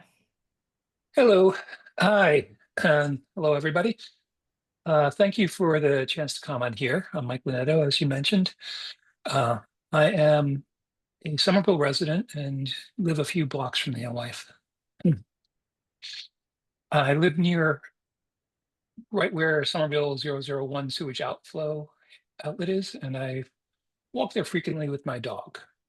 I bike along the Alewife through the reservation at least weekly, and the condition of the Alewife Brook has not improved in recent years and continues to get worse. Any plan that still allows regular sewage dumping will not improve the situation. For example, this past Friday, September 19th, 2025, I stopped to take a picture of the Broadway Bridge. And it was a great view, the breeze and everything, river looked good. It stank.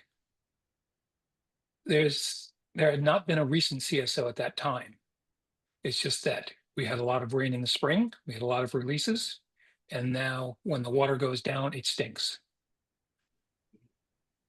This will only continue to get worse with increasing storm and drought severity going forward. And I think the drought severity needs to be taken into account as well as the storm severity. This is a large, complex problem with no simple solutions, but I believe it is within the financial and technical capabilities of the MWRA and the Commonwealth to end these CSOs. And it's the responsibility of MWRA to end them legally. Any alternative that fails to achieve better than typical year control is not acceptable. I urge the MWRA to stop kicking the can down the road and put forward a plan that will actually eliminate CSOs on the Alewife to the 25-year level. The Alewife is a brook in use as a sewer. It would have a much greater value as a brook. And I want to also reiterate Kristen's question. Why isn't the large stormwater wetland that was proposed earlier included in any of the sewer separation plans? Thank you. Thank you. Project team responses to any of that? Bunch of pieces. Yeah, I think you're entirely right. The drought conditions are also interesting, and how that impacts odors is valid. There was actually a couple of releases in September, both CAM 401A and some 001A did have brief spills during some peaky storms. In terms of the wetland, we have had some conversations with DCR. The primary reason why you don't see another proposal like the CAM 4 wetland largely has to do with hydraulics. The location of the CAM 4 wetland in relation to where CAM 4 is and where the new stormwater outfall is for the separated stormwater from the previous CAM 4 area was hydraulically adjacent to a large area that could take that by gravity. The sewer separation projects that we're looking at for this one don't have that elevation proximity to the land. We are accounting for the flow attenuation and green stormwater infrastructure in other locations where it works hydraulically and by elevation. Certainly if we had an opportunity for something on the DCR land, we'd be pursuing it. But from a technical standpoint, there really aren't that sort of opportunity from it, an engineering sort of standpoint. Thank you, Rich. Thank you, Michael. Julie Wood, you are up next, and then it will be Dan Fireside. And I want to just name, as Julie's getting promoted here, we have 10 people with their hands raised right now. And we'd like to get to all of them. So we had intended to stop at 8. We're gonna let this run a little longer, assuming we'll be done by 8:30. So just for those, if you have your hand raised, we would like to hear from you. So Julie, welcome. Thank you. Thanks. Nice to see everybody on this rainy night. Thank you guys for your presentation, walking through all of those alternatives. Really appreciate that. I'm Julie Wood, the Climate Resilience Director at Charles River Watershed Association. Charles River Watershed Association, similar to my colleagues, is also on record in advocating for the absolute highest level of control here, the 2050, 25-year level of control. In our case, that'd be alternatives 12 or 13. Anything less would be extremely disappointing to us, unacceptable, really. Like others have mentioned, I do wish full sewer separation could have been considered and explored in more detail, maybe sewer separation with some targeted storage. That looking at a lot of these other alternatives, that does seem to present more of an opportunity than maybe was given credence. There's clearly some near-term wins to be had there. I know the timeline potentially is long for full sewer separation. It's a lot of acres. But clearly with those targeted sites, there was some near-term wins to be had there. So move ahead, get some reductions, and then just stop pushing this problem down the road. Just modernize our sewer system. So we don't just push this problem continued on our children and their children, because the climate isn't going to change and then stay there. It's keeping changing. That's what we expect. I'd like to ask if you guys could do another public meeting once the financial capabilities analysis is complete, maybe in December, because I think that's going to be kind of complicated and we will probably have questions on that. So if you could do that, we would really appreciate it. I will also acknowledge, yes, there are other solutions of sources of pollution to the Charles. Fully acknowledge that. That doesn't make CSOs okay. They're really disgusting and they cause a lot of issues. And then lastly, CRWA is going to do our own webinar with kind of our more in-depth reactions to all of this on October 9th, 7 p.m. crwa.org. You can sign up and come. We would love to have all of you project partners there as well as all of you in attendance at this meeting. So sign up for our newsletter and you will get the invite to that. Thank you, Julie. Team members, I'm sort of looking for if you go off mute, if there are things you want to respond to at this time.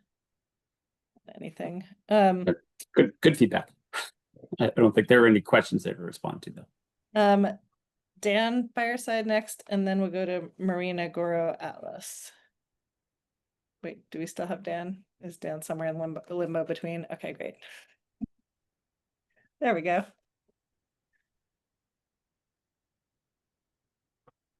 Hello, can you hear me? Hello. Yes. Wonderful. Thanks, and thanks to all the commenters. I agree with all of them. I guess 2 quick points. One is just thinking of the stakeholders as the natural environment, all the flora and fauna. I walk the Alewife Brook path as often as possible, live very close by, and they are all the creatures there are most impacted by whatever decision we make here, and also the future residents of all these areas. That this is decisions we're making that the future generations are the ones who have to live with. In that spirit, I fully endorse any proposal that is looking at the 25-year mitigation plans, and getting raw sewage out of especially the Alewife Brook, but all the partner groups. My quick sort of question is, as a non-expert in all of this, if you can explain a little more what the benefits of GSI are, because they do seem to raise the cost a lot. I assume they're doing all sorts of wonderful things, if those could be spelled out. The other is, if you can explain a little bit what the impact to the residents are in those areas that, like, we're in that polygon for Somerville. It's where I live and know a lot of folks, but the folks in Winter Hill, is it just like a lot of construction? Like, how much property is being needs to be taken over, and just what the impact is to the neighbors? Thank you, Dan. So 2 questions: the benefits of GSI, like why were those folded in, and impact to residents of being in the polygons, which I think are the sewer separation. Yeah, so GSI has sort of benefits at a neighborhood level because it gives us the opportunity to put some vegetation into our very densely urban hardscape. From a technical standpoint, you don't see them having a big benefit on the CSO volumes, largely because the volume that can be taken up in the size of GSI implementations that we're talking about here is relatively small compared to those very big storms that I spoke about at the beginning. However, when we do sewer separation and create a new stormwater outfall, as we were saying, stormwater is also very dirty. And GSI does a very good job of intercepting the pollutants before it gets into that stormwater system and discharged. So, from a technical point of view, in this application, the GSI has the biggest benefit for the sewer separation on that stormwater side. In terms of the impacts, yeah, it's long-term construction in the road. Anytime you do sewer separation, particularly in Somerville, we already have a bunch of underground utilities. It's usually a sequence of digs. We'll usually first have to get the gas line out of the way, and then we'll probably have to move a water main, and then switch over a current combined sewer to be used as sanitary and put it in new stormwater. So it's a lot of digging. It's a lot of excavators. It's a lot of parking restrictions over about a 3-year period per project. We just concluded a sewer separation project in Somerville in the Spring Hill neighborhood, and we're actually going to be doing a I don't want to say post-mortem because that sounds a little fatalistic, but we are going to be doing a survey in that neighborhood and actually ask for real honest feedback on how we manage those the impacts of construction to maybe do it execute it a little bit better on the next project. But that's the types of impacts that you can anticipate. Thank you, Rich. Thank you, Dan. Let's go to Marina Goro Atlas, and then Eric Grunebaum will be up next. Marina, welcome. Hi, everyone. Okay, thank you. I guess this is working. So hi, I'm Marina Guro Atlas. I'm a Belmont resident, but I'm actually from Cambridge, and I've grown up in the area, but I've also lived in Somerville, so I'm a real local about this. I'm an environmental health professional. Just some quick background. I've actually got a background doing environmental justice work, and I used to work for the EPCRA unit and RCRA unit at the US EPA Region 1. I've also had the privilege to actually work with the MWRA doing pollution prevention, keeping some chemicals out of the wastewater, making sure good chemicals went in the wastewater. And what a privilege to get a great tour of Deer Island. So I have a couple questions, and I'll try to keep it brief, and then a little bit of context. So I'm wondering if local wetlands and water boards were engaged in this. I think that's a big consideration, and that was unclear to me. And as I understand, it will be important from a regulatory compliance perspective.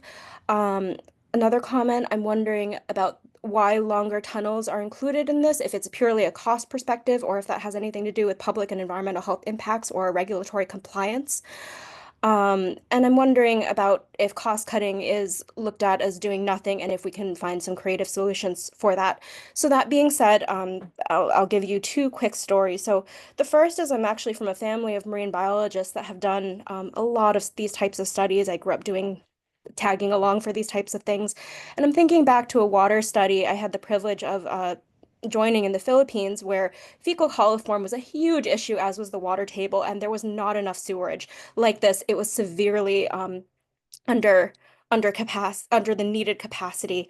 And I'm thinking of that because in 2070 projections, Boston, as we know, is going to be tropical, essentially. And so in thinking about 2050 to 2070, it's going to look a lot more like the Philippines or maybe the Caribbean.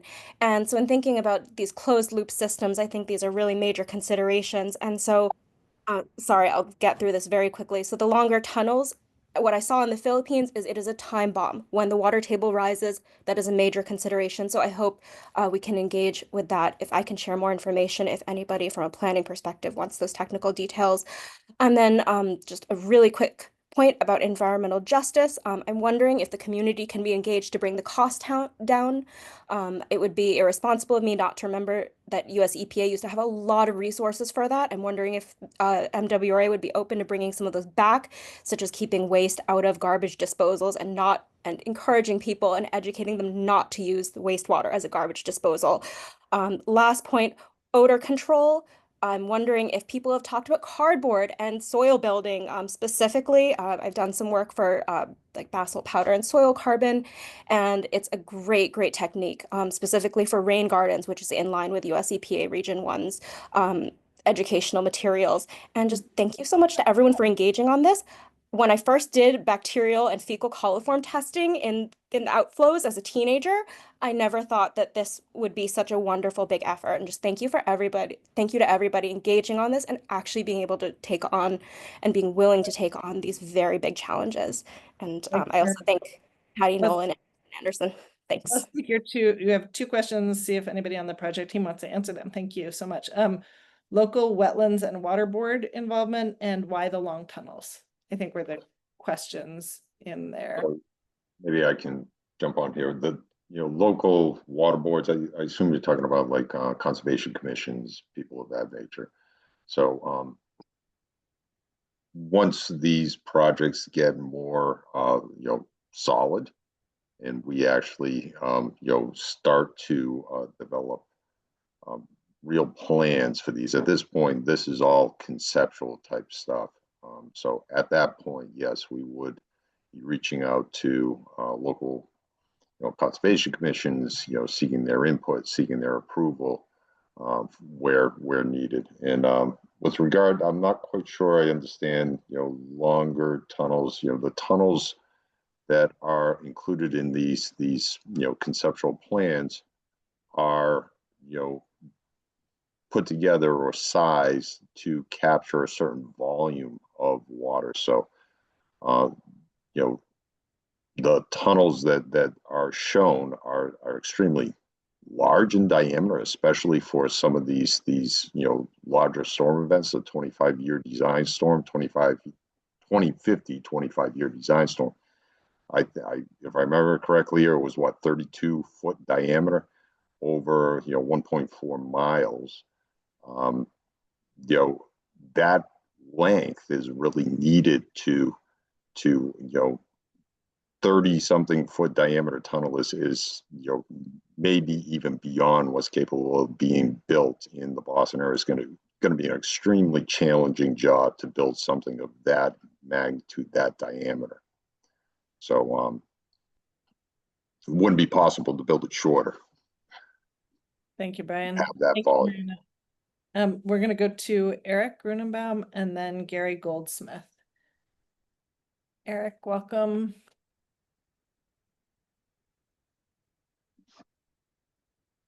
Hi, everybody. Thanks for the extensive presentations. My focus is LF Brook, which I live nearby. First, a quick comment or two, then a question or two. Please, thank you for the great work so far, and let's just stop using our neighborhood as a sewage dump in our lifetimes. We want 25-year control by 2050, complete separation and major new green infrastructure. And we're really asking MWRA to lean in and finish the job of cleaning up Boston Harbor. It really was basically left in Alewife Brook to some extent. So thank you for this work, and let's keep going. I also want to note that on GSI, I think there were some additional benefits that weren't mentioned. Reductions in heat and air pollution, increases in habitat, and benefits to health and well-being. And I think that's a really important part of GSI in the dense urban neighborhood that I think Rich referred to.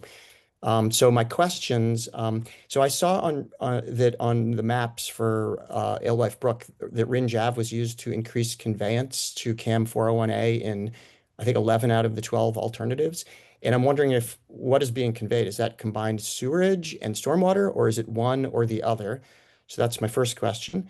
And the second is a little more on GSI. I wonder if the maps could show the locations and sizes of hypothetical GSI. I'm just wondering, where is it going on those maps?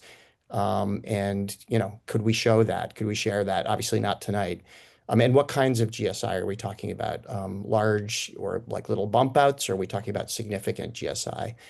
So those are my two questions. I appreciate it. Those may be for you, Jim and Luchika, since they're Cambridge questions, but look forward to hearing what you think about that.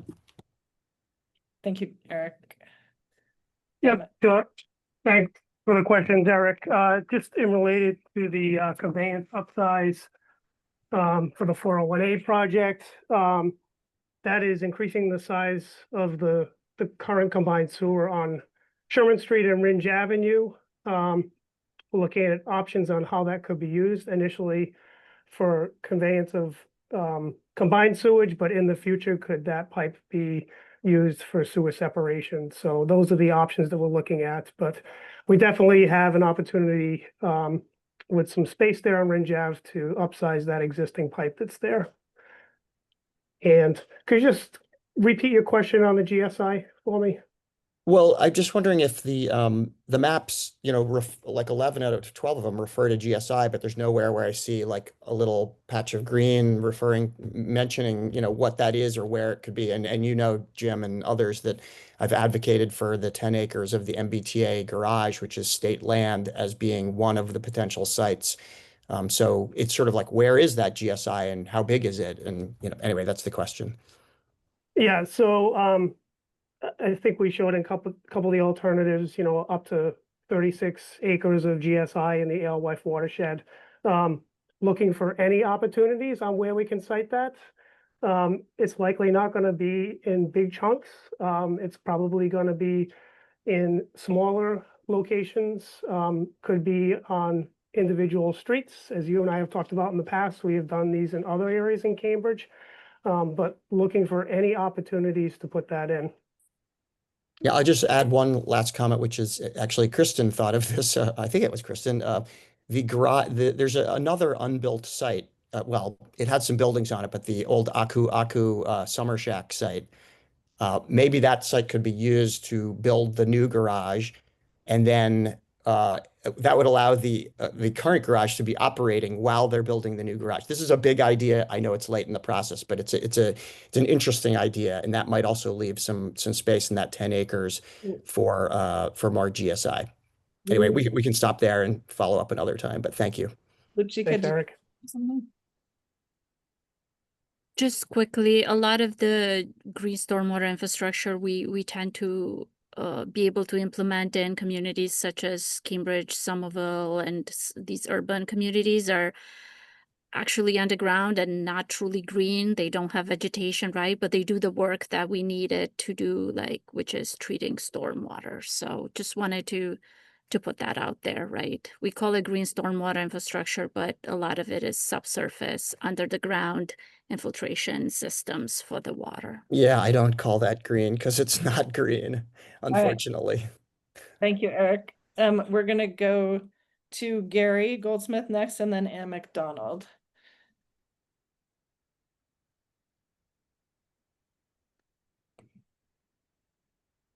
Welcome, Gary.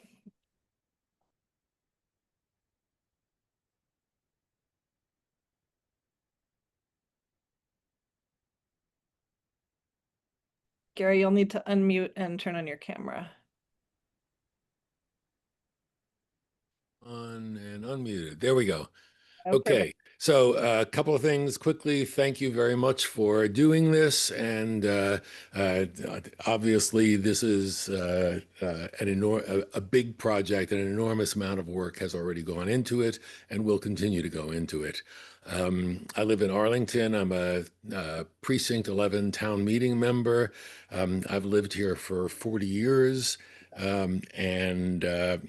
When I moved here in the mid 80s, the big regional water and sewer project was underway. And if I remember correctly, under Paul Levy, that came in on time and on budget. And hopefully we could do the same thing here.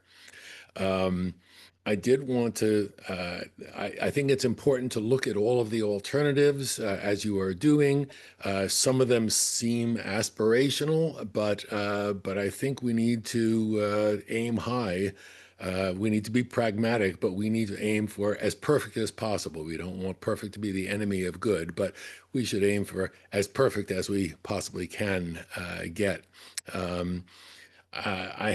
In part because this is a truly long-term project, and we're building this for our children and our grandchildren, and hopefully we build it well enough so that it's our great-grandchildren and perhaps theirs. I appreciate the consideration of long-term effects of climate change. Maybe 5 to 7 years ago, I read that it was expected that the summers in the Boston area were going to be not unlike those in Baltimore. I've lived in Baltimore and Washington, and we are getting there real fast. Finally, I had a specific question, and that was about the Alewife MBTA station. Has there been some coordination with them in terms of construction about including a large storage facility as part of that project? Thank you very much. Thank you, Gary. Responses on the Alewife question? So thanks for your questions, Gary. Yeah, we have met with folks at the MBTA. Last time we met, they were soliciting proposals for selecting a consultant that they would then use to develop a plan for the site. We have open communication with them, and we will be meeting with them again to discuss potential alternatives for CSO control. So that is on the plate. It seems a little early to be continuing our discussions at this point, but it's going to happen in the future. Thank you both. Let's go to Ann McDonald, and then we'll go to Eugene Benson.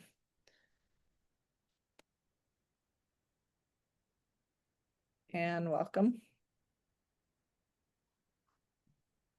Hi, I'm Ann McDonald. I am thankful for all the hard work that's already gone into this large, complex problem. I'm going to focus on the Alewife because I live right across from the Alewife in Cambridge, and I support the 25-year 2050 control plan. That we'd have capacity to not have any CSOs in that condition of the 25-year storm. But when I look at the chart for Alewife, I see the only options are the tunnels that would meet that, if I'm reading this correctly. And then that means I just heard from MWRA that that's probably not feasible in the Boston area. So I feel like what I'm wishing for is more specificity on the sewer separation front per water body, in particular Alewife, and more clarity, because I did hear things that were really informative, but they're not anywhere in these documents about hydraulics. So, in last meeting in number 4, there was a new stormwater outfall in Somerville or above Psalm 10 or 001, and now it's all pumps down to Mass Ave and then a storage area at Mass Ave and Alewife Parkway. So I feel like there's a lot of, and then I'm not clear, I'm just acting as a person from the general public, why certain areas are chosen for sewer separation and others not. So I think that the clarity of conceptually letting us know this area is great because it will go down to an existing pipe. This area would be a lower priority. I wish we could see a better sense of all of that. I love this new idea of the micro tunnels. That seems doable. They seem like those are the diameter you all could do without us hearing that's never going to happen. So I'm just hoping that there could be some more planning that would come under that last column that would involve green stormwater infrastructure and sewer separation. Thank you. Thank you, Anne. Just seems like a good moment to mention that for anybody who hasn't been on the project website yet, in addition to the slide set, there are project sheets with more information about each of the alternatives. And we will put that link into the chat so that people can find that easily. And you can read more. It may or may not answer all the questions that were just raised. I do want to thank everyone for hanging in there. There's a lot of detail here, and it's difficult to get your head around all of it. So I appreciate the feedback that helps us think of other ways and different ways of communicating this. Thanks. I'm just going to keep on now. We have 5 more people. It's 8:15. We're doing good. I'm going to can we get Eugene up, and then Tom Gould will be after. Oh wait, Tom stepped away. Sorry, after Eugene will be Russell Bartosh. Welcome, Eugene. You will need to unmute and turn on your camera.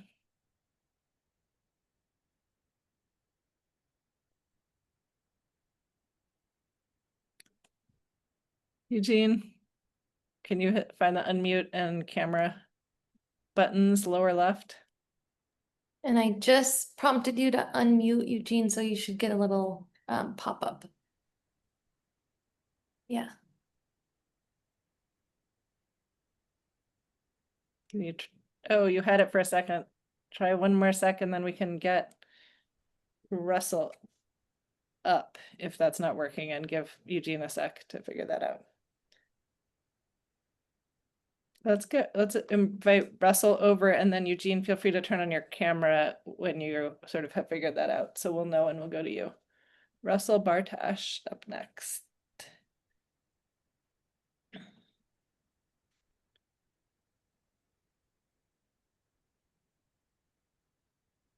Russell, now you'll want to unmute and turn on your camera. Can you hear me? Yeah. Welcome. Okay. Can you see me? Oh no. I think there's something wrong with my laptop camera, unfortunately. I was on a meeting yesterday and it didn't work, so I apologize for that.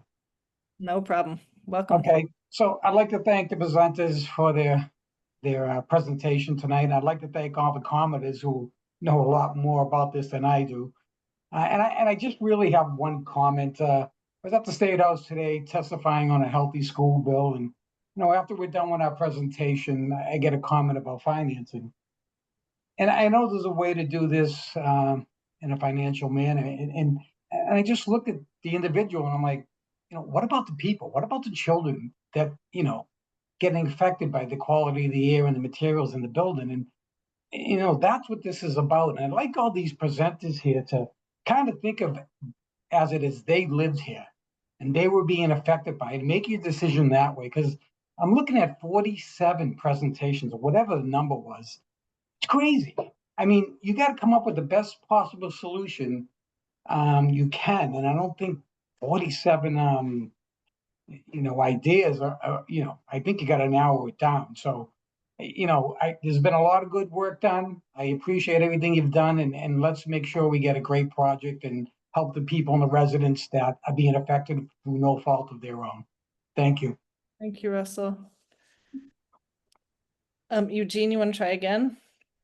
Just turn on your camera and or unmute. Looks like you're unmuted. You could speak. You want to try?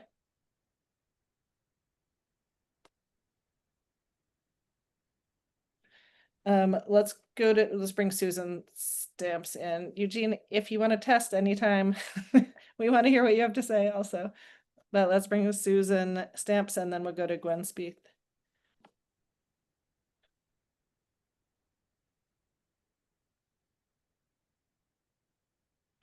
Susan, you'll have to accept. Oh, good. There you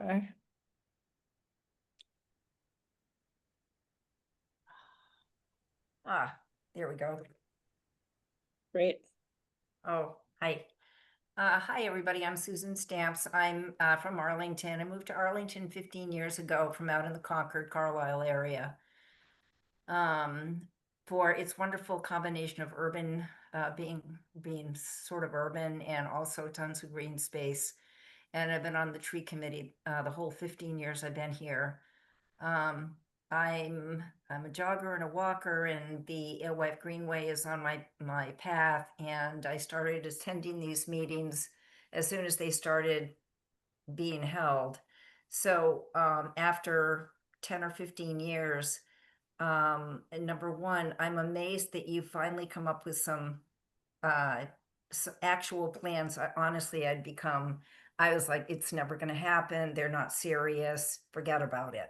So I was very, very pleased tonight to hear about all the very hard work I'm sure that's gone into these plans that I can't begin to understand, but I want to tell you that I really appreciate you for getting to this point. A couple of points I wanted to make is I did feel that our select board member, Diane Mahan, made a good point when she asked why Arlington is not at the table, meaning on the team. It looks like we have a representative from Cambridge. I don't know if Somerville is affected or if someone from Somerville is on the team, but I'd like an answer to why Arlington is not on the team. I feel that over the years, if the Arlington Select Board and town government had been more plugged into the process, maybe things would have moved along a little bit more quickly. And also, I had Gary Goldsmith's question about using the MBTA rebuild as a location for retention, which I thought you gave a great and thoughtful answer to. And finally, I do want to pick up on what Marina Atlas said about how in 2050 to 2070, we're going to have more like a Caribbean climate. And what that means is not only that it's going to be a lot hotter, but it could be that we have a lot of climate refugees living in the whole Boston urban area. And I hope that you will plan for possibly a huge surge in the population because of climate change and the people who are coming up to New England so that they can survive. And so I'd be interested in your thoughts on that too. So thank you very much. Thanks. Rich, you want to go? I'll leave the question on climate refugees to someone who's slightly less just stunned by that thought. Thanks for that. But in terms of Arlington having a seat at the table, as I said at the very beginning of tonight's presentation, that this is essentially a continuation of work that was started in the 80s, and specifically the plan that we're updating right now. The players defined in doing this work that we're doing, all that work that you just saw, Cambridge, Somerville, and MWRA were specifically named as the parties who would have to do this plan. And we had this is now years back, we had to submit a scope of work to 3 parties, and so essentially this is a process that had been essentially defined by DEP and agreed to by EPA in the late 90s, frankly, in terms of the framework, and then reaffirmed in the approval of the scope of work a couple years back. And so we've been sort of working within that framework, right, wrong, or indifferent. I have been vocal about my frustration that other communities that we're not looking for, or we can't look at solutions outside of that box because there's a lot of opportunities outside of that box. But that's just sort of the process in which we find ourselves. The plus side is that by having these 3 entities be responsible, we are doing this work that otherwise might not have happened. So there are pluses and minuses to that, but that's essentially the reason. Thank you, Rich. Thank you, Susan. Eugene, I see you. Can we hear you? Can you hear me now? Oh, Yes. good. I had to change machines. Sorry, there You're seemed to be good. a problem. Apologize. I just have two things. The first has to do with how the group is going to actually calculate the benefits. It hasn't really been discussed. And what I've seen done in the past, which I think is not acceptable, is simply to figure out how much increase in water quality benefits there will be, where really there are so many other benefits, such as ecosystem services, public health benefits, fewer GI diseases, environmental justice benefits, etc.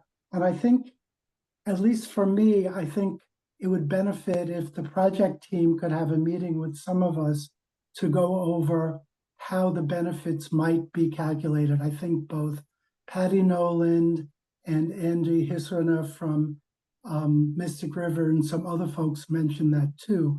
And I would hate for the project team to get too far ahead so they can't pull back on what they're doing in benefits. So I would encourage them to set up a meeting with us to talk about how benefits might be calculated.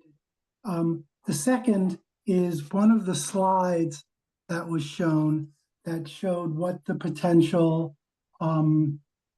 discharges were into Alewife Brook, even in the 2050 25-year design storm showed annual discharge of 40 million gallons of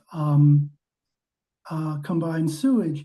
Yet in 2021, 50 million gallons of combined sewage went in to the Alewife Brook. So there seems to be a disconnect between the actual amount of sewage that's going in and what's been calculated for 2050. And I wondered if somebody could comment on that. Thanks. Thank you, Jean. Luchika, response? Yeah, so Jean, that 40.9 million gallons is just for one storm, right? For the 25-year storm. Okay, so you would So when you anticipate. add, so then you think of all the other storms that you have in a year, right? Mhm.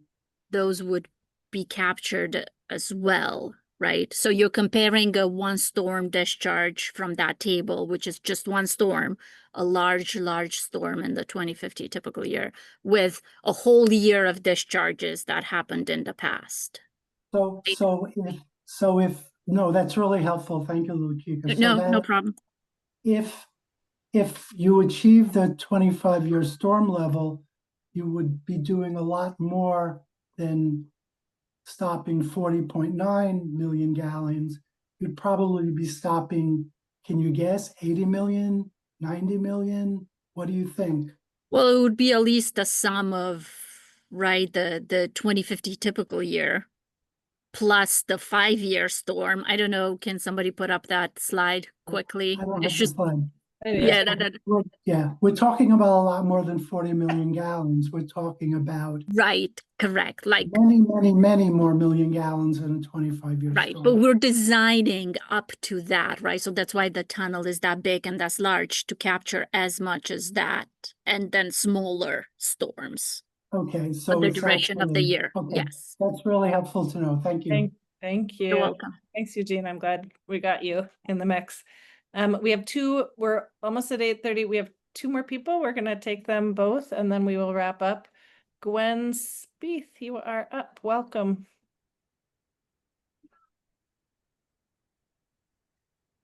You were unmuted for a second.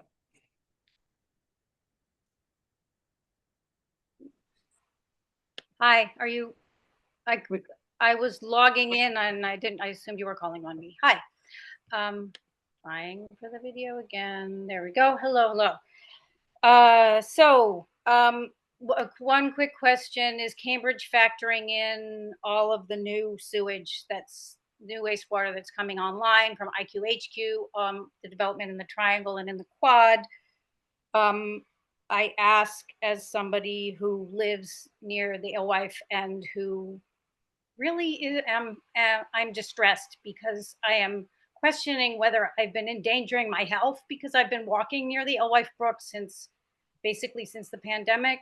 And the more I read about it, when I read this BU study about the negative health effects of potentially even aerosolized E. coli and fecal coliform, I feel like I've been making myself sick, and I would love, reassurances that that walking in my state park is not causing me to be ill. It's just to kind of bring it back to brass tacks or poop. Like I live near an open sewer. I just can't believe that this has somehow been normalized. And I know you folks all care about it, and this is what you do, and you dedicate yourselves to it. I think it's really important to remember that people live here, and it's emotionally making us sick, but it's physically making us sick. And I would love to know that. Here's my question. I mean, I have a million questions, but one of them is anything going to be done before 2029? Is there anything in terms of mitigation, public health protection, odor control, or at least on-site notification so people are not subjecting themselves to this? There are thousands of commuters walking by the stinkiest places. It's what's being done now, and is anything going to take place before? I know this is a meeting about the long-term control plan, but is anything happening in the immediate term? I'm scared, and I am sick, and I don't know if I'm making myself sick. Thanks. Thank you, Gwen. Responses on the near-term action and notification piece at all at this point? Yeah, I did. Go ahead, Brian. We are, working to develop feasibility studies for notification systems that was released a while back to help identify when CSOs are discharged into the water bodies and notify people by visual cues as to whether something has occurred. So we are working towards that and have developed reports on that and submitted them already. Those are available on the Summer Voice website. So that is something that's being done. With regard to reduction in CSO, near future, I mean, there's continued work that's going on. I mean, it's not right in the Alewife Brook though, unless Cambridge has something that is in the works all along the Alewife Brook. Could I just say something really important that was not clear from the presentation? I'm shutting off my video because it messes up my bandwidth. It was not made clear that 100% of the Alewife CSOs are untreated. And I hope that's factoring into your calculations about priorities, because you look at the Charles, you look at the Mystic, we don't want CSOs anywhere, but 100% of our CSOs, as Patrick so eloquently said in a recent meeting, is flushing your toilet, walking out to the brook. Like, it's the same thing. And that's really important. And Lucica made it clear that we're not getting treatment. So some kind of mitigation soon. Thank you. Thank you, Gwen. Yeah, more long I just did want to address Gwen's question about a couple of developments in Cambridge and factoring in the sewer discharges from those. Yes, we are both the IQ-HQ developments off of Whittemore Avenue and also the Health Peaks development in the Alewife Quadrangle. We are definitely looking at the new sewer flows from both of those developments as part of our planning. Thank you. Thank you, Gwen. Final comment or question, David Stoff. Welcome.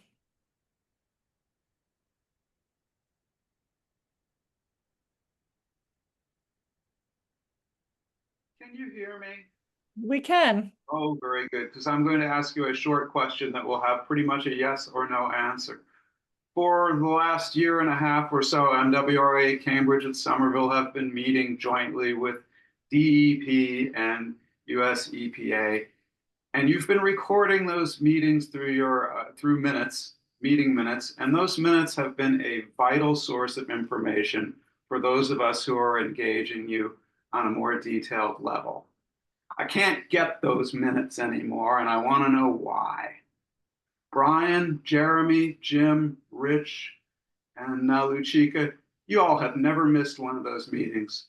So why can't I get the minutes for those anymore? There's no reason why you won't get those meeting minutes, David. I think what's probably gone on is the project team has been very busy. We need to finalize the minutes, all agree to them, and then you will definitely receive them. We've received, notifications from our folks at MWRA that deal with the public information requests, and we will be processing those and getting them over to you. So I you have no apologize if they've been minutes late. available from the July meeting?